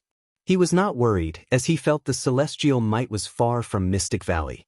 Those sweeping the snow in the garden, Tang Yu, Su Han, and Jin Qin, turned to look, and Yi Lan, who was meditating in the forest, also opened her eyes. Xiao Chuan walked out of his house and looked at the rolling thunderclouds in the sky. Wuxia was meditating on the mountaintop, the flying snow couldn't cover his figure. He gazed at the horizon, his brows furrowed. Such powerful sword intent, Wuxia murmured to himself. Although his cultivation was low, he came from the Thousand Autumn Pavilion and had a lot of knowledge. The entire sky was quickly covered by thunderclouds, resembling a boundless ocean, with towering waves. The snowy forest fell into darkness, and the wind between heaven and earth grew stronger, causing the forest to sway and shedding pieces of snow. Guwen was disturbed by this celestial might that he had no heart to write. He got up and went downstairs, calling the disciples to look after each garden area. An ancient hour later, several cultivators flew over Mystic Valley, heading in the direction of the celestial might, disappearing into the vast flying snow. This scene made the disciples in the valley even more nervous, unsure of what exactly had happened. It was not until near dusk that a thunderous roar echoed between heaven and earth. Guwen stood on the mountaintop and saw in the distance, at the horizon, lightning and thunder intertwining at a certain point on the ground, forming a huge fan shape, extremely spectacular. The radiance of thunder shone on his face, and his black robe fluttered in the wind. Thunder tribulation is so terrifying, no wonder I failed so many times during simulated cultivation. Guwen sighed inwardly, finally dispersing the grievances he had suppressed for many years. Although the lifespan consumed by simulated cultivation was more than reality, it was safe. Looking back at his achievements, at 28 years old, he reached Nascent Soul Realm 9th layer. Could the Supreme Sect find a second person like him? Afterward, he turned around and went down the mountain, preparing to continue writing. That night, the roars of thunder continued, making it impossible for everyone in Medicine Valley to cultivate peacefully. By noon the next day, the thunder still continued. The wind between heaven and earth grew stronger, as if a blizzard was about to arrive. Guwen occasionally led the disciples outside to look after the medicinal herbs.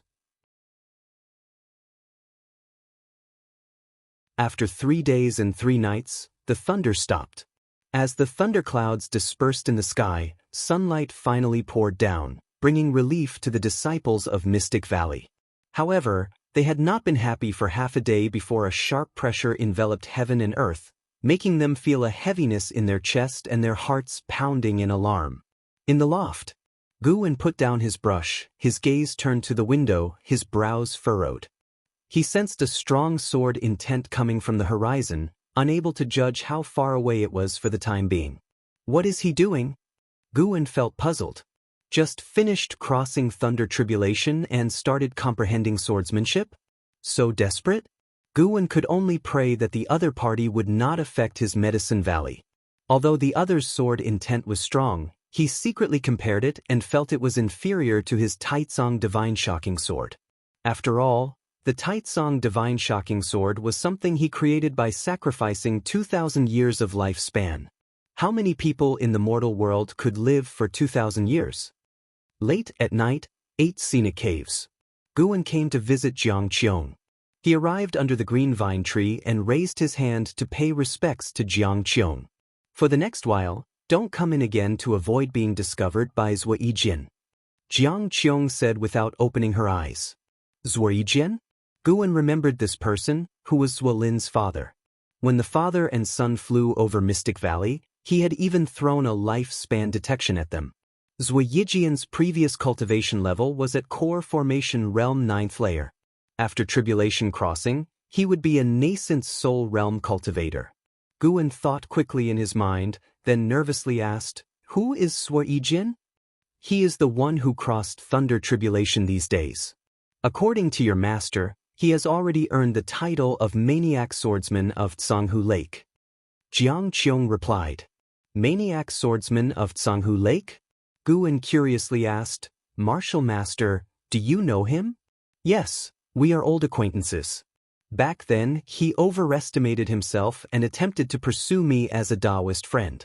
I severely humiliated him, making him a laughingstock in the inner sect. Since then, he devoted himself to sword practice and never went out. Until I got injured and faked my death, I never saw him again. Qiong said this, then she opened her eyes and looked at Guan with a teasing smile. Dear disciple grandson, don't let emotions get the best of you in the future, it's easy to suffer. Guan replied, Thank you for the lesson, martial master. I will remember it well. Later, Qiong let Guan sit down and began instructing him on the poison skill of the Myriad Poison Mystic skill. The Myriad Poison Mystic skill had both energy absorption cultivation techniques and numerous poison skills, requiring a lot of time to study.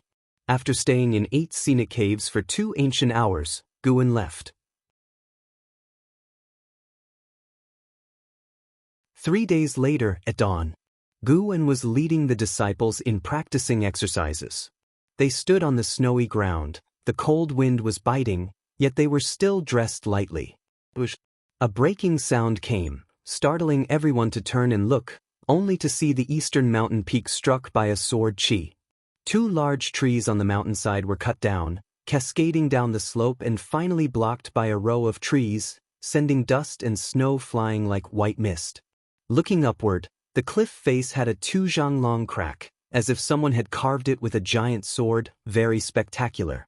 Su Han frowned and said, This isn't the first time. If this continues, it will endanger us sooner or later. Other disciples were also worried, their exercise movements slowed down because of it. Wuxia sighed and said, Sword cultivators comprehend swordsmanship, it can take anywhere from a few days to decades. Who knows how long that person will comprehend? Guan rarely did not smile, his face darkened. He was worried about the medicinal herbs in Mystic Valley. Yesterday, he went to the Outer Sect to report this matter to the Elixir Hall, but they told him he could choose to temporarily move to Outer City, exempt from this year's harvest, but the Elixir Hall would not cover any losses in Mystic Valley.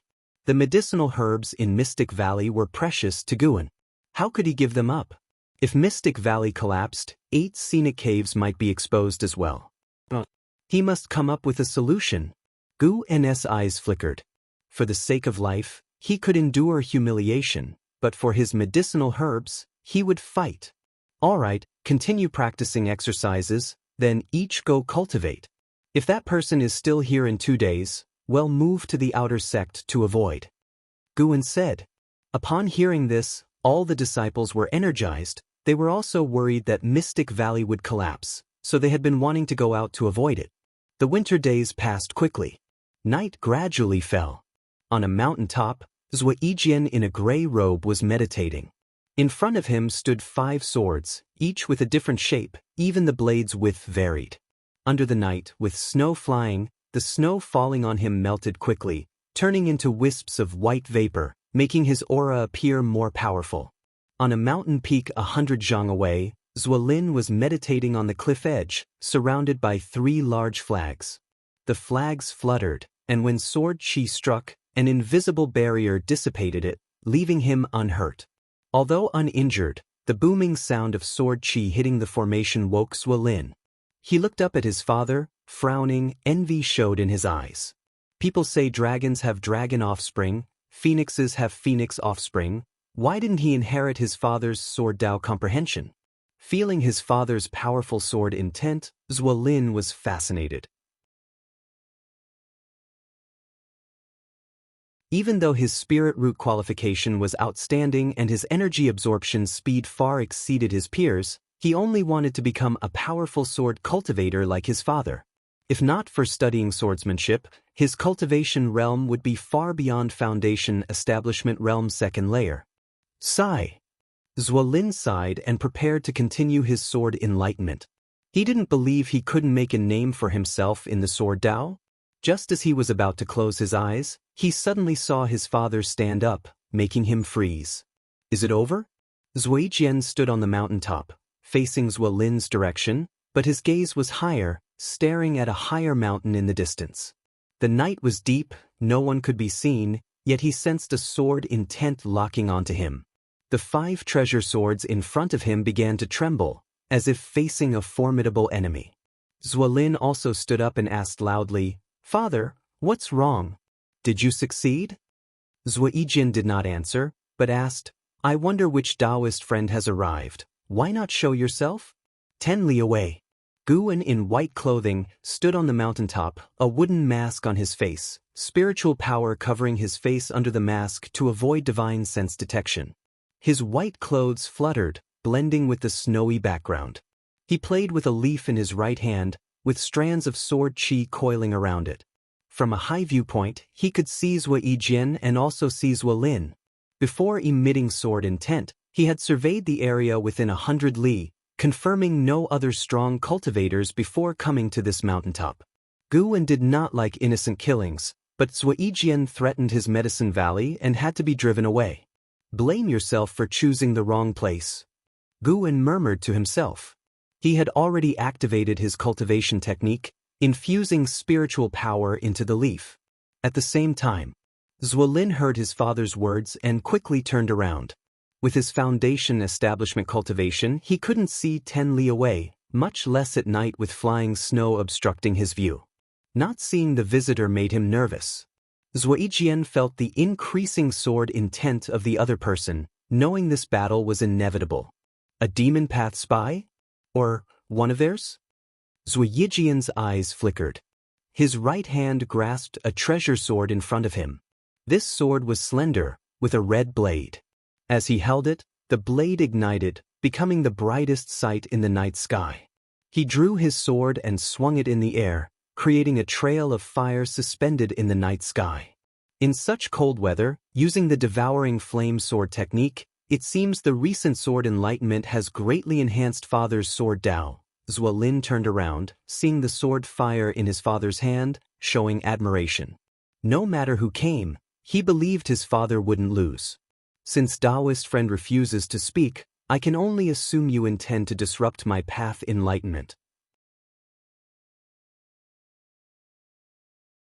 Let this icy world witness whose sword intent is stronger." Ziwei's cold voice echoed between heaven and earth. As his words fell, a sword intent soared from his body, causing the mountain peak he stood on to tremble, the snow collapsing down, shaking the mountain where Lin was. 10 li away. "Too much talk," Guwen whispered to himself, his voice so low only he could hear. As he finished speaking, he suddenly threw the leaf in his hand.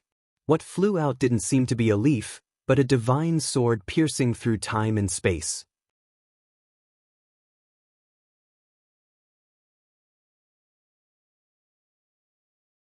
Chapter 33. Alarming the Outer Sect, Becoming a Deity. Amidst the dark snowy night, Ziwei's sword intent formed a shocking and domineering pillar of energy, stirring the wind and snow as it connected the sky and the mountain, fiery flames rising from within the pillar, transforming into a fire dragon soaring upward. Lin was left dumbfounded, never imagining his father's devouring flame sword technique had reached such heights, something he had never heard of before. Bang! A booming sound suddenly came from behind Lin, like a sudden clap of thunder, causing him to instinctively turn around. Before his face was fully turned, a bright sword light illuminated his face. His eyes widening, he glimpsed a dazzling sword light sweeping across the dim sky. The sword light was incredibly bright, beyond words to describe. The flying snow was impacted by the sword light, forming a huge wave of air, as if the entire night sky was about to be pierced by it. This scene deeply shocked Lin. Lin's mind went blank, leaving him no time to think. The dazzling sword light streaked through the night sky, flying over his head. The wind it created instantly activated the formation around him. A protective shield appeared around him, violently fluctuating, on the verge of breaking apart. Under Lin's gaze, the brilliant sword light collided with Ziwei's sword intent with an unstoppable force. Ziwei reacted faster than Lin, but not fast enough to match his opponent. He had no time to perform sword techniques, relying solely on his sword intent to forcefully resist. Bang! The terrifying pillar of energy enveloping him was directly shattered, the crimson flame dragon instantly dissipating into smoke, Ziwei's sword intent forcibly shattered. His robe was torn open, blood spurted from his body surface. His eyes widened, reflected in his pupils was a single leaf. How is this possible? This thought flashed in Ziwei's mind. He didn't even have time to feel fear as the leaf pierced his shoulder. The terrifying sword chi burst forth, pushing him backward, crashing through several mountain bodies, and finally smashed into the mountain forest 10 miles away. A trail was shot through the night sky, the surrounding snow vaporizing into mist when it neared, suspending among the mountains, incredibly spectacular. On the mountaintop, Wang Lin stood within the formation, looking in disbelief at the direction where his father had disappeared. He collapsed to his knees, unable to accept what he had witnessed. His invincible father actually lost. And lost without any means of resistance.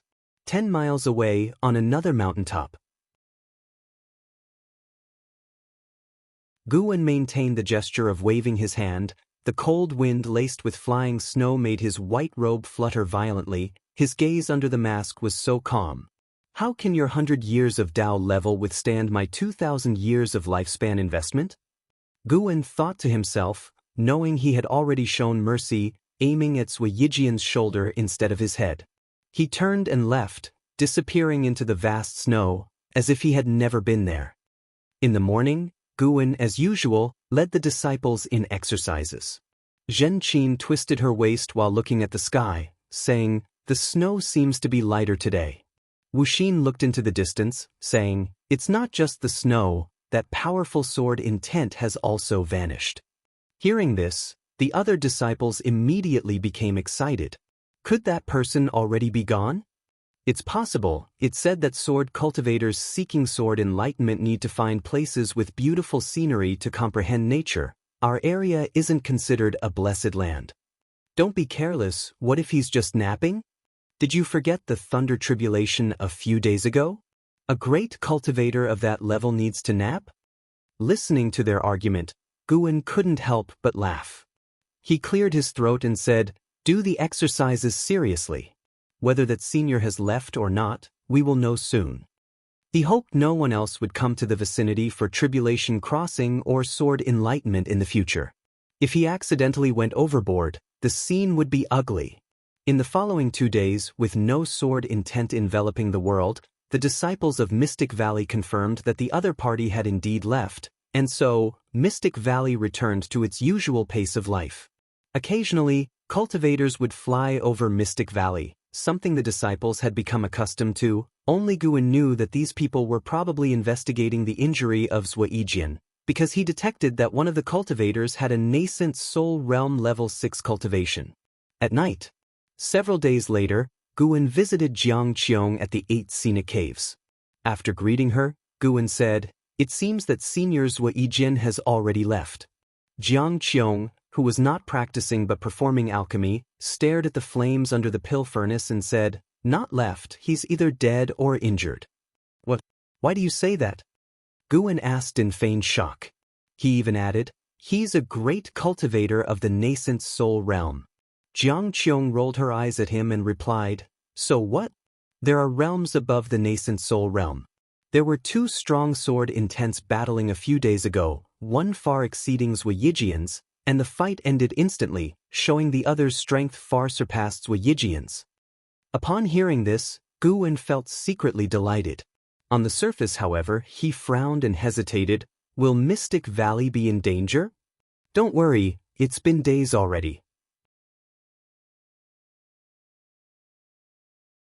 Do you think a person seeing an ant on the roadside would deliberately step on it? Qiong looked back at the pill furnace and said softly. She seemed calm, but was actually filled with a sense of urgency. She realized she might have fallen out of touch with the immortal cultivation world. 70 years, enough to change dynasties. It took her only 40 years to reach the core formation realm. Who knows what the immortal cultivation world is like now? In future breakthroughs and Tribulation Crossing, be more cautious, don't imitate Ziwei. He might have thought no one would dare interfere, but didn't know the Supreme Sect's internal strife is fierce. Qiong said softly. Guwen asked in surprise, you mean the person who attacked Ziwei was a cultivator of the Supreme Sect?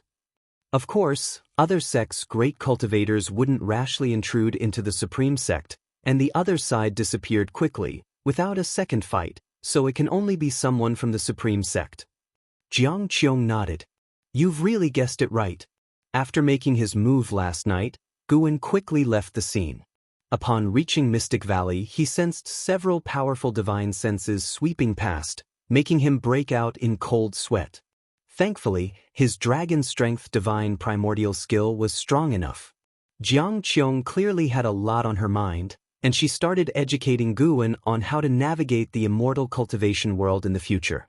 After chatting for a while, Guwen finally got away and went to check on the Sky Dragon egg. The Sky Dragon egg was placed under a tree by Qiong, surrounded by hay, with numerous talisman papers underneath, inscribed with Qiong's spells to help the egg better absorb nature's spiritual energy. What will the Sky Dragon look like when it hatches? Guwen began to fantasize about the scene of riding a true dragon and traveling across the mortal world. The news of Ziwei being seriously injured had a greater impact than Guwen had anticipated. Even after more than half a month, when he came to the outer sect, he often heard people mentioning it along the way. Previously, news of Nascent Soul Realm cultivators was rare in the outer sect, but now the entire city was talking about Ziwei, possibly because he just crossed a tribulation. Before crossing the tribulation, Ziwei was an elder of the outer sect, ranking among the first-rate experts in the outer sect. Guwen followed Elder Zhu Qinglu of the Elixir Hall to the Book Collection Hall in the outer sect. The Book Collection Hall managed all the book towers in the outer sect, including the scripture pavilions in various places. Cultivation techniques, side door scriptures, curiosities, and travelogues, any books entering the Supreme Sect had to be registered in the Book Collection Hall. Young brother, it's a good idea to write books. I support you. If it passes, I will speak to get your first batch increased.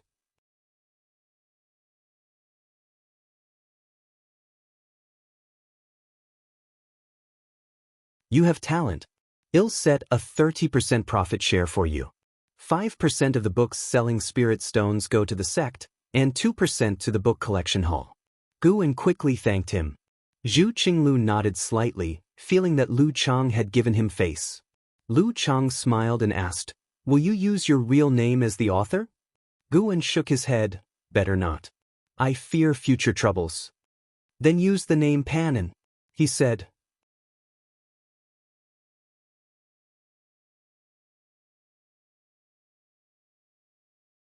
Chapter 34, 30,000 Years of Life, Ziwei Array Chronicles. Guwen originally wanted to use the name of the original author of Investiture of the Gods, Su Zhonglin, but he envisioned writing other books for extra income, so he came up with a different name. Lu Chang and Zhu Qinglu didn't give it much thought, and as for Panin compared to Guwen, he only changed his surname, which they could understand. Afterwards, Lu Chang began to instruct Guwen, mainly reminding him of what he shouldn't write, and implicitly suggesting that he include the Supreme Sect and portray it in a positive light. Even if he didn't write about the Supreme Sect directly, he could imply it. In short, the more he praised the Supreme Sect, the better treatment he would receive in the future. To this, Guwen could only agree outwardly, leaving the decision for later. Writing books was just a pastime for him. He wouldn't spend too much effort on it. Once Lu Chang finished speaking, Guyu came over excitedly and asked, Brother, have you written any other books? Guwen shook his head and said, This is my first time writing. Ah, not bad, not bad. I have high hopes for you. Maybe you could surpass Green Hero's status within the Supreme Sect. Guyu said, patting Guwen's shoulder with a friendly look. Guwen sparked with interest and asked, Do you know Green Hero? Guyu raised an eyebrow and said, You like his travelogue too? I don't know him, I only know that he's a cultivator from the Supreme Sect. I asked Elder Lu, but he wouldn't say anything. Lu Chang laughed heartily, pulling Zhu Qinglu aside and saying, Accompany me for a walk, let's catch up and let the juniors chat. Zhu Qinglu nodded, and the two quickly left the main hall. Guyu then questioned Guwen about the details of writing Investiture of the Gods. Seeing Lu Chang's favorable attitude towards Gu Yu, Guwen patiently answered. After a whole ancient hour passed, Guwen finally left the book collection hall following Zhu Qinglu. The disciple named Gu Yu has an extraordinary background. It's rare for Lu Chang to treat a junior this way. Zhu Qinglu remarked with meaning. Guwen nodded, but he had no intention of forming a close relationship with Gu Yu. Such people could make his life unstable. The two didn't travel together for long. After parting, Guwen began to purchase medicinal herb seeds and some clothes. It wasn't until nightfall that he returned to Mystic Valley. Days passed one by one. A new year's spring came again. The second spring festival in Mystic Valley went even more smoothly, without any setbacks, and the atmosphere was much more joyful than the first year. As usual, Guwen delivered food to Jiang Qiong. He began calculating the days, preparing to see Jiang Qiong off. After Jiang Qiong left, he planned to make a big move in the 8 scenic caves, filling it with spirit flowers and spirit grass. When the new spring ended, Guwen brought Wuxia to the outer sect and selected 3 more servant disciples, this time 2 women and 1 man, named Yan Mei, Yang Min, and Yi Yan respectively. All 3 were the same age, merely 18, and they looked forward to the life in Mystic Valley. Becoming a servant disciple not only allowed them to earn spirit stones but also gave them a chance to learn their master's spells. This time, Guwen wasn't just recruiting servant disciples but also intended to make Wuxia fully accustomed to his status as a senior disciple, so he could run errands in the future. After returning to Mystic Valley, Guwen let Wuxia introduce the 3 to the others in the valley, while he went into the northern forest to make some plans. He wanted to plant the surrounding forest full of medicinal herbs. The herbs he handed over last year already ranked in the top 10 of the outer sect's medicine valley. Zhu Qinglu valued him even more and improved his treatment. Now he supported 9 servant disciples, more than enough, and he even considered recruiting more. People rarely settled for their current situation. Guwen had such thoughts about his annual lifespan income. He would be upset if it didn't grow as much as last year. Standing under a tree, Guwen scanned the forest and began drawing a blueprint for the area in his mind. The white spirit rat suddenly darted out of the forest. Seeing it, Guwen both had a headache and was full of anticipation. He feared it would bring trouble, yet he hoped it would bring treasures. It hopped to Guwen's feet, spitting out a jade ring from its mouth. Guwen raised his hand and grabbed the jade ring, tucking it into his belt to examine later in private. He picked up the white spirit rat and didn't let it run around. Good job, I'll reward you with a green vine fruit tonight. Guwen smiled. The white spirit rat seemed to understand and stopped struggling, lying obediently in his arms. After standing there for half an hour, Guwen turned and left the forest, waiting on the grassy area near the planned zone for someone to arrive. Soon, the sound of something breaking through the air came. An outer sect disciple came via sword control and landed quickly beside Guwen, his appearance catching other disciples' attention in Mystic Valley. Senior brother. Beck. The newcomer was Lu Jiujia, who had gone to take the outer sect test. Wearing the outer sect robe, he looked completely different from before. Guwen smiled and said, "I thought you wouldn't come back." Lu Jiujia scratched his head and said, "How could that be? As soon as I got the Foundation Establishment pill, I went into seclusion. After successfully reaching Foundation Establishment, I came back immediately to share the joy with you all." Guwen smiled, pinched his shoulder, and noted that his physique indeed became stronger. Others gathered around, excitedly asking him about his Foundation Establishment experience, and he answered them all with spirited confidence. When Guwen first saw Lu Jiujia, he was only 15. Now, seeing his success, Guwen felt only gratification. On the path to longevity, it was too lonely to journey alone. If those they interacted with could end well, he would have fewer regrets. Lu Jiujia's return brought excitement to Mystic Valley, greatly encouraging the newly arrived Yan Mei, Yang Min, and Yi Yan. They saw a path for advancement. Working hard in Mystic Valley offered the hope of promotion to the outer sect. That night, Guwen examined the jade ring the white spirit rat brought back. Using divine sense, He broke through the restriction inside and discovered a trove of spirit stones. Unexpected fortune? Guwen had higher expectations of the white spirit rat. He rewarded it with the right to eat a green vine fruit. Lu Jiujia stayed in Mystic Valley for a month before leaving. Everyone knew his departure might mean they would never see him again in this lifetime, unless they also became outer sect disciples. In the blink of an eye, 2 years passed. Guwen was now 30, but after consuming the youth-preserving pill, he looked just around 20. His lifespan had exceeded 30,000 years.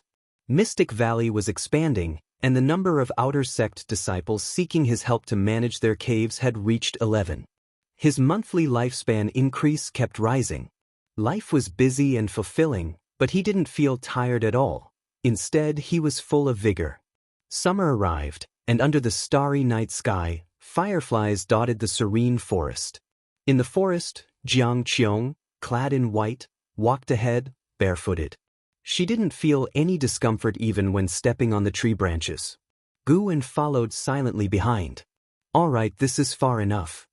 Qiong stopped, turned, and said to Guwen. Guwen nodded, and after hesitating for a moment he said, "Martial Master, be cautious on your way out. After all, this is still within the Supreme Sect's territory." After so many years together, with Qiong teaching him many spells, it would be a lie to say he had no feelings. But more than those feelings, he preferred her leaving. Qiong nodded, raised her right hand, and a blue book appeared in her hand, which she tossed directly to Guwen. "Train hard. When I return next time, I'll check your cultivation.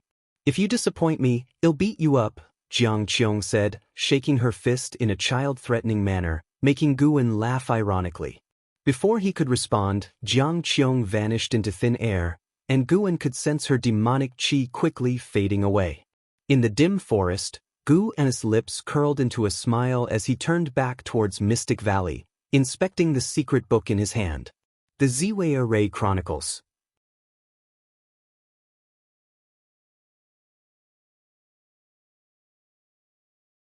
But just before it shut completely, she added, "Senior brother, no matter where I go, I won't give my heart to any other man. You will be the only one in my heart." With that, she quickly shut the door and left as if fleeing.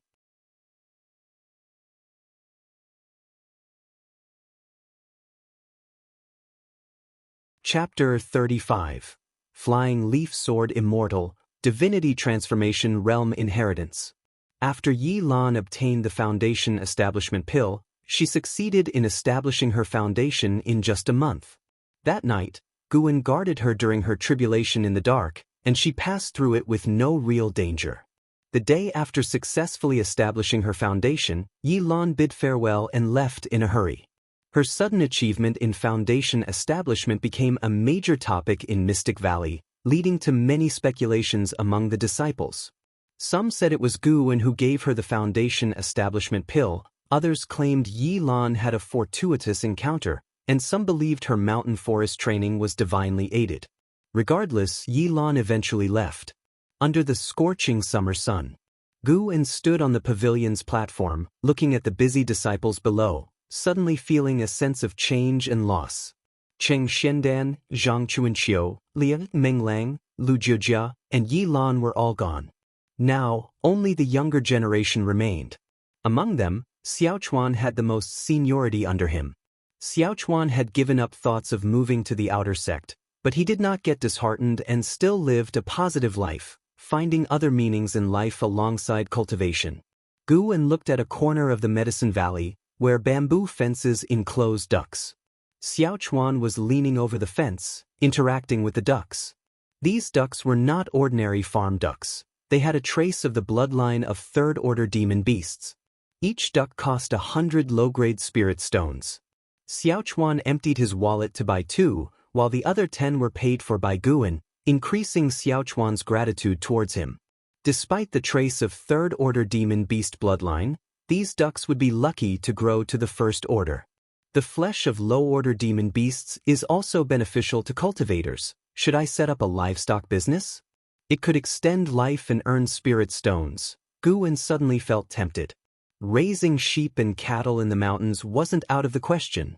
But doing this would require constantly expanding manpower, and he feared causing a stir that would draw the Supreme Sect's ire. He had considered running off to find a deep mountain on his own, but quickly dismissed it. Not to mention that the green vine tree was hard to move, he did not want to miss out on the Supreme Sect's resource channels. Within the Supreme Sect, as long as he had enough spirit stones, he could buy anything he wanted. Going outside might not offer the same certainty. Some rare items were hard to find. At worst, he could glorify the Supreme Sect in his writing later on. Guwen thought secretly, as long as he handed over enough medicinal herbs and demon beast blood, how could the Supreme Sect give him a hard time? They might even lend him a hand. Yes, just like that. In the future, Xiaochuan will be the beast tamer, and Wuxin will be the chief disciple in charge of planting. They will be my left and right guardians in Mystic Valley. The more Guwen thought about it, the more feasible it seemed. He began planning. Earlier, the jade ring found by the white spirit rat contained a large sum of wealth. He calculated it to be worth 2 million low-grade spirit stones, equivalent to 200 top-grade spirit stones, enough for him to expand significantly. He decided to act. Guwen called out to Xiaochuan, who immediately ran over and leaped onto the platform. "Senior brother, what's the matter?" Xiaochuan asked. Guwen shared his idea, and Xiaochuan's eyes lit up, growing more excited the more he listened. The two quickly agreed. In the end, Guwen sent Xiaochuan to the outer sect with a list to acquire necessary items, and Xiaochuan set off on the same day. Xiaochuan also knew the sword control technique, but his spiritual power was insufficient, requiring 2 days for the round trip with a night's rest in between. 3 days later, Xiaochuan returned and handed Guwen the prepared list, chattering excitedly. He had met Lu Jia in the outer sect, who personally took him to inspect the demon beasts, saving a lot of trouble. After discussing, Guwen decided to buy 50 young beasts first to test the waters, as only with such a quantity would the outer sect's beast hall agree to transport them to Mystic Valley. After a day's rest, Xiaochuan set off with spirit stones provided by Guwen, accompanied by Tang Yu and Su Han, both at the 5th layer of the energy cultivation realm, adding to their presence. If not for a batch of medicinal herbs nearing harvest, Guwen would have gone personally to avoid being deceived. Fortunately, nothing like that happened. The Supreme Sect was indeed a reputable sect. 5 days later, Xiaochuan and the others returned by sword, followed by 3 two-horned white eagles with 5 zhang wingspans. On the eagles' backs stood cultivators, and their claws carried large cages containing young lambs. These lambs did not have grown horns and the flight was smooth, thanks to talisman papers on the cages. After landing, Guwen went forward to thank them. The 3 medicine hall disciples were not overly friendly but did not embarrass him either. After exchanging pleasantries, they left on the eagles. "Xiaochuan, these lambs cost me 1,000 low-grade spirit stones. You must take good care of them," Guwen said, patting Xiaochuan's shoulder meaningfully. "Not just spirit stones, but my very life. These lambs would have the strength of the first order when grown, equivalent to the 3rd layer of the energy cultivation realm, though they couldn't develop human-like spiritual wisdom."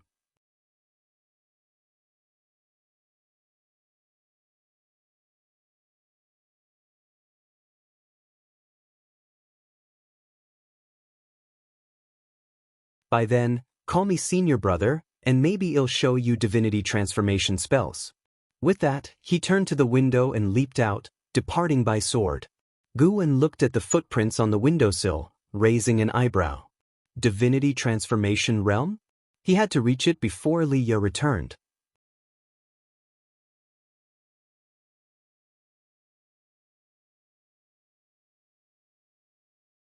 Chapter 36 Mystic Yellow Dragon Energy Skill, Comprehending Divine Skills. After Liya left, Guwen devoted himself to building Mystic Valley, and his leisurely days started to diminish because those young demon sheep were quite troublesome. At 4 months old, they ran through the mountains and forests as if they were flat ground, as fast as cheetahs on Earth in his previous life. If not for the presence of cultivators in the valley, they would have long escaped. Guwen had to study the Ziwei array chronicles left by Jiang Qiong, learning some basic restrictions to seal the sheepfold. When the 6-month period was up, Guan had Wuxin bring Xiaochuan to the outer sect to recruit 2 more servant disciples, named Qin Hong and Zhen Shaoer, with mediocre aptitude, which satisfied him. The number of servant disciples in Mystic Valley reached 10, making it lively every day. Time flies like an arrow. It passes in the blink of an eye, never to return. 3 years passed in the blink of an eye. It was autumn again. Xiaochuan was patrolling the various gardens, followed by a line of ducks, moving in a mighty formation.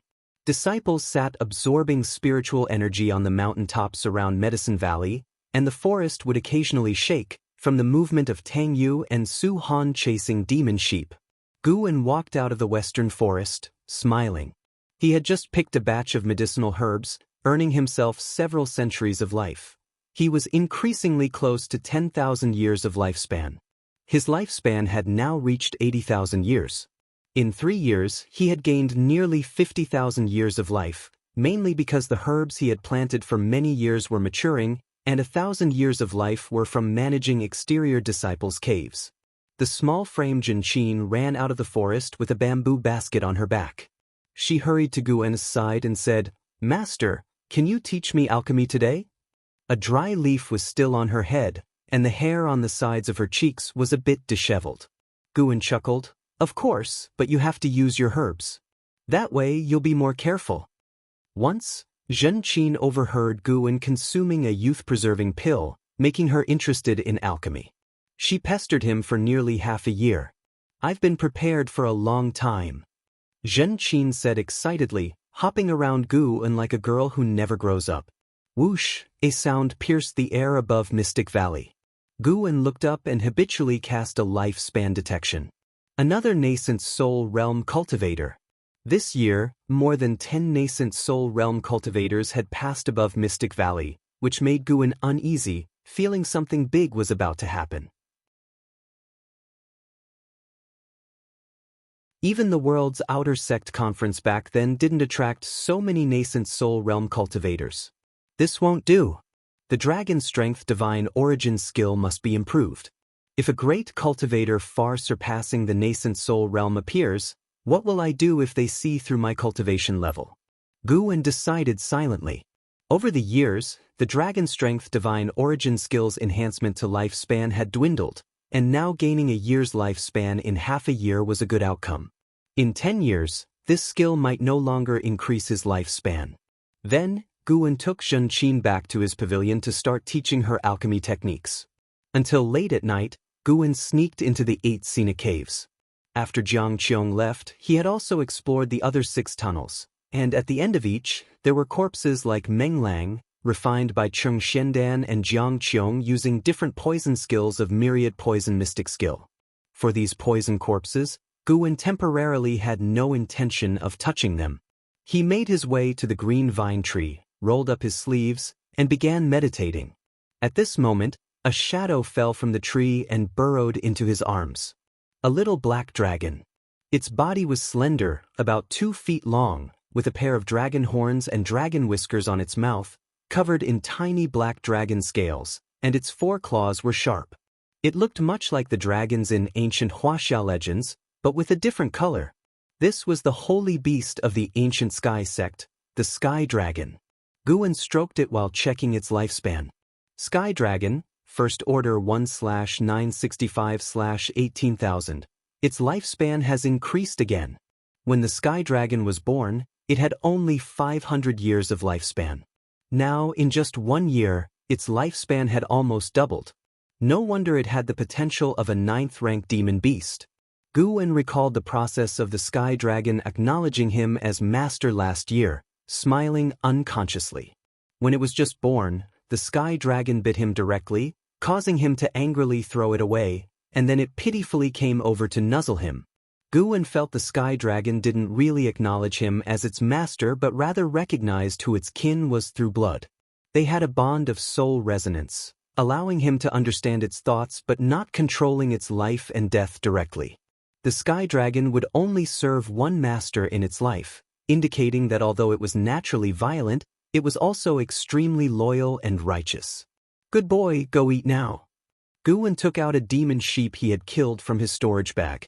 It was fresh from the previous morning, giving him 3 years of lifespan. The sky dragon's eyes lit up and immediately flew aside with the demon sheep's corpse. The demon sheep's corpse was several times larger than the sky dragon, but it seemed weightless in its dragon claws.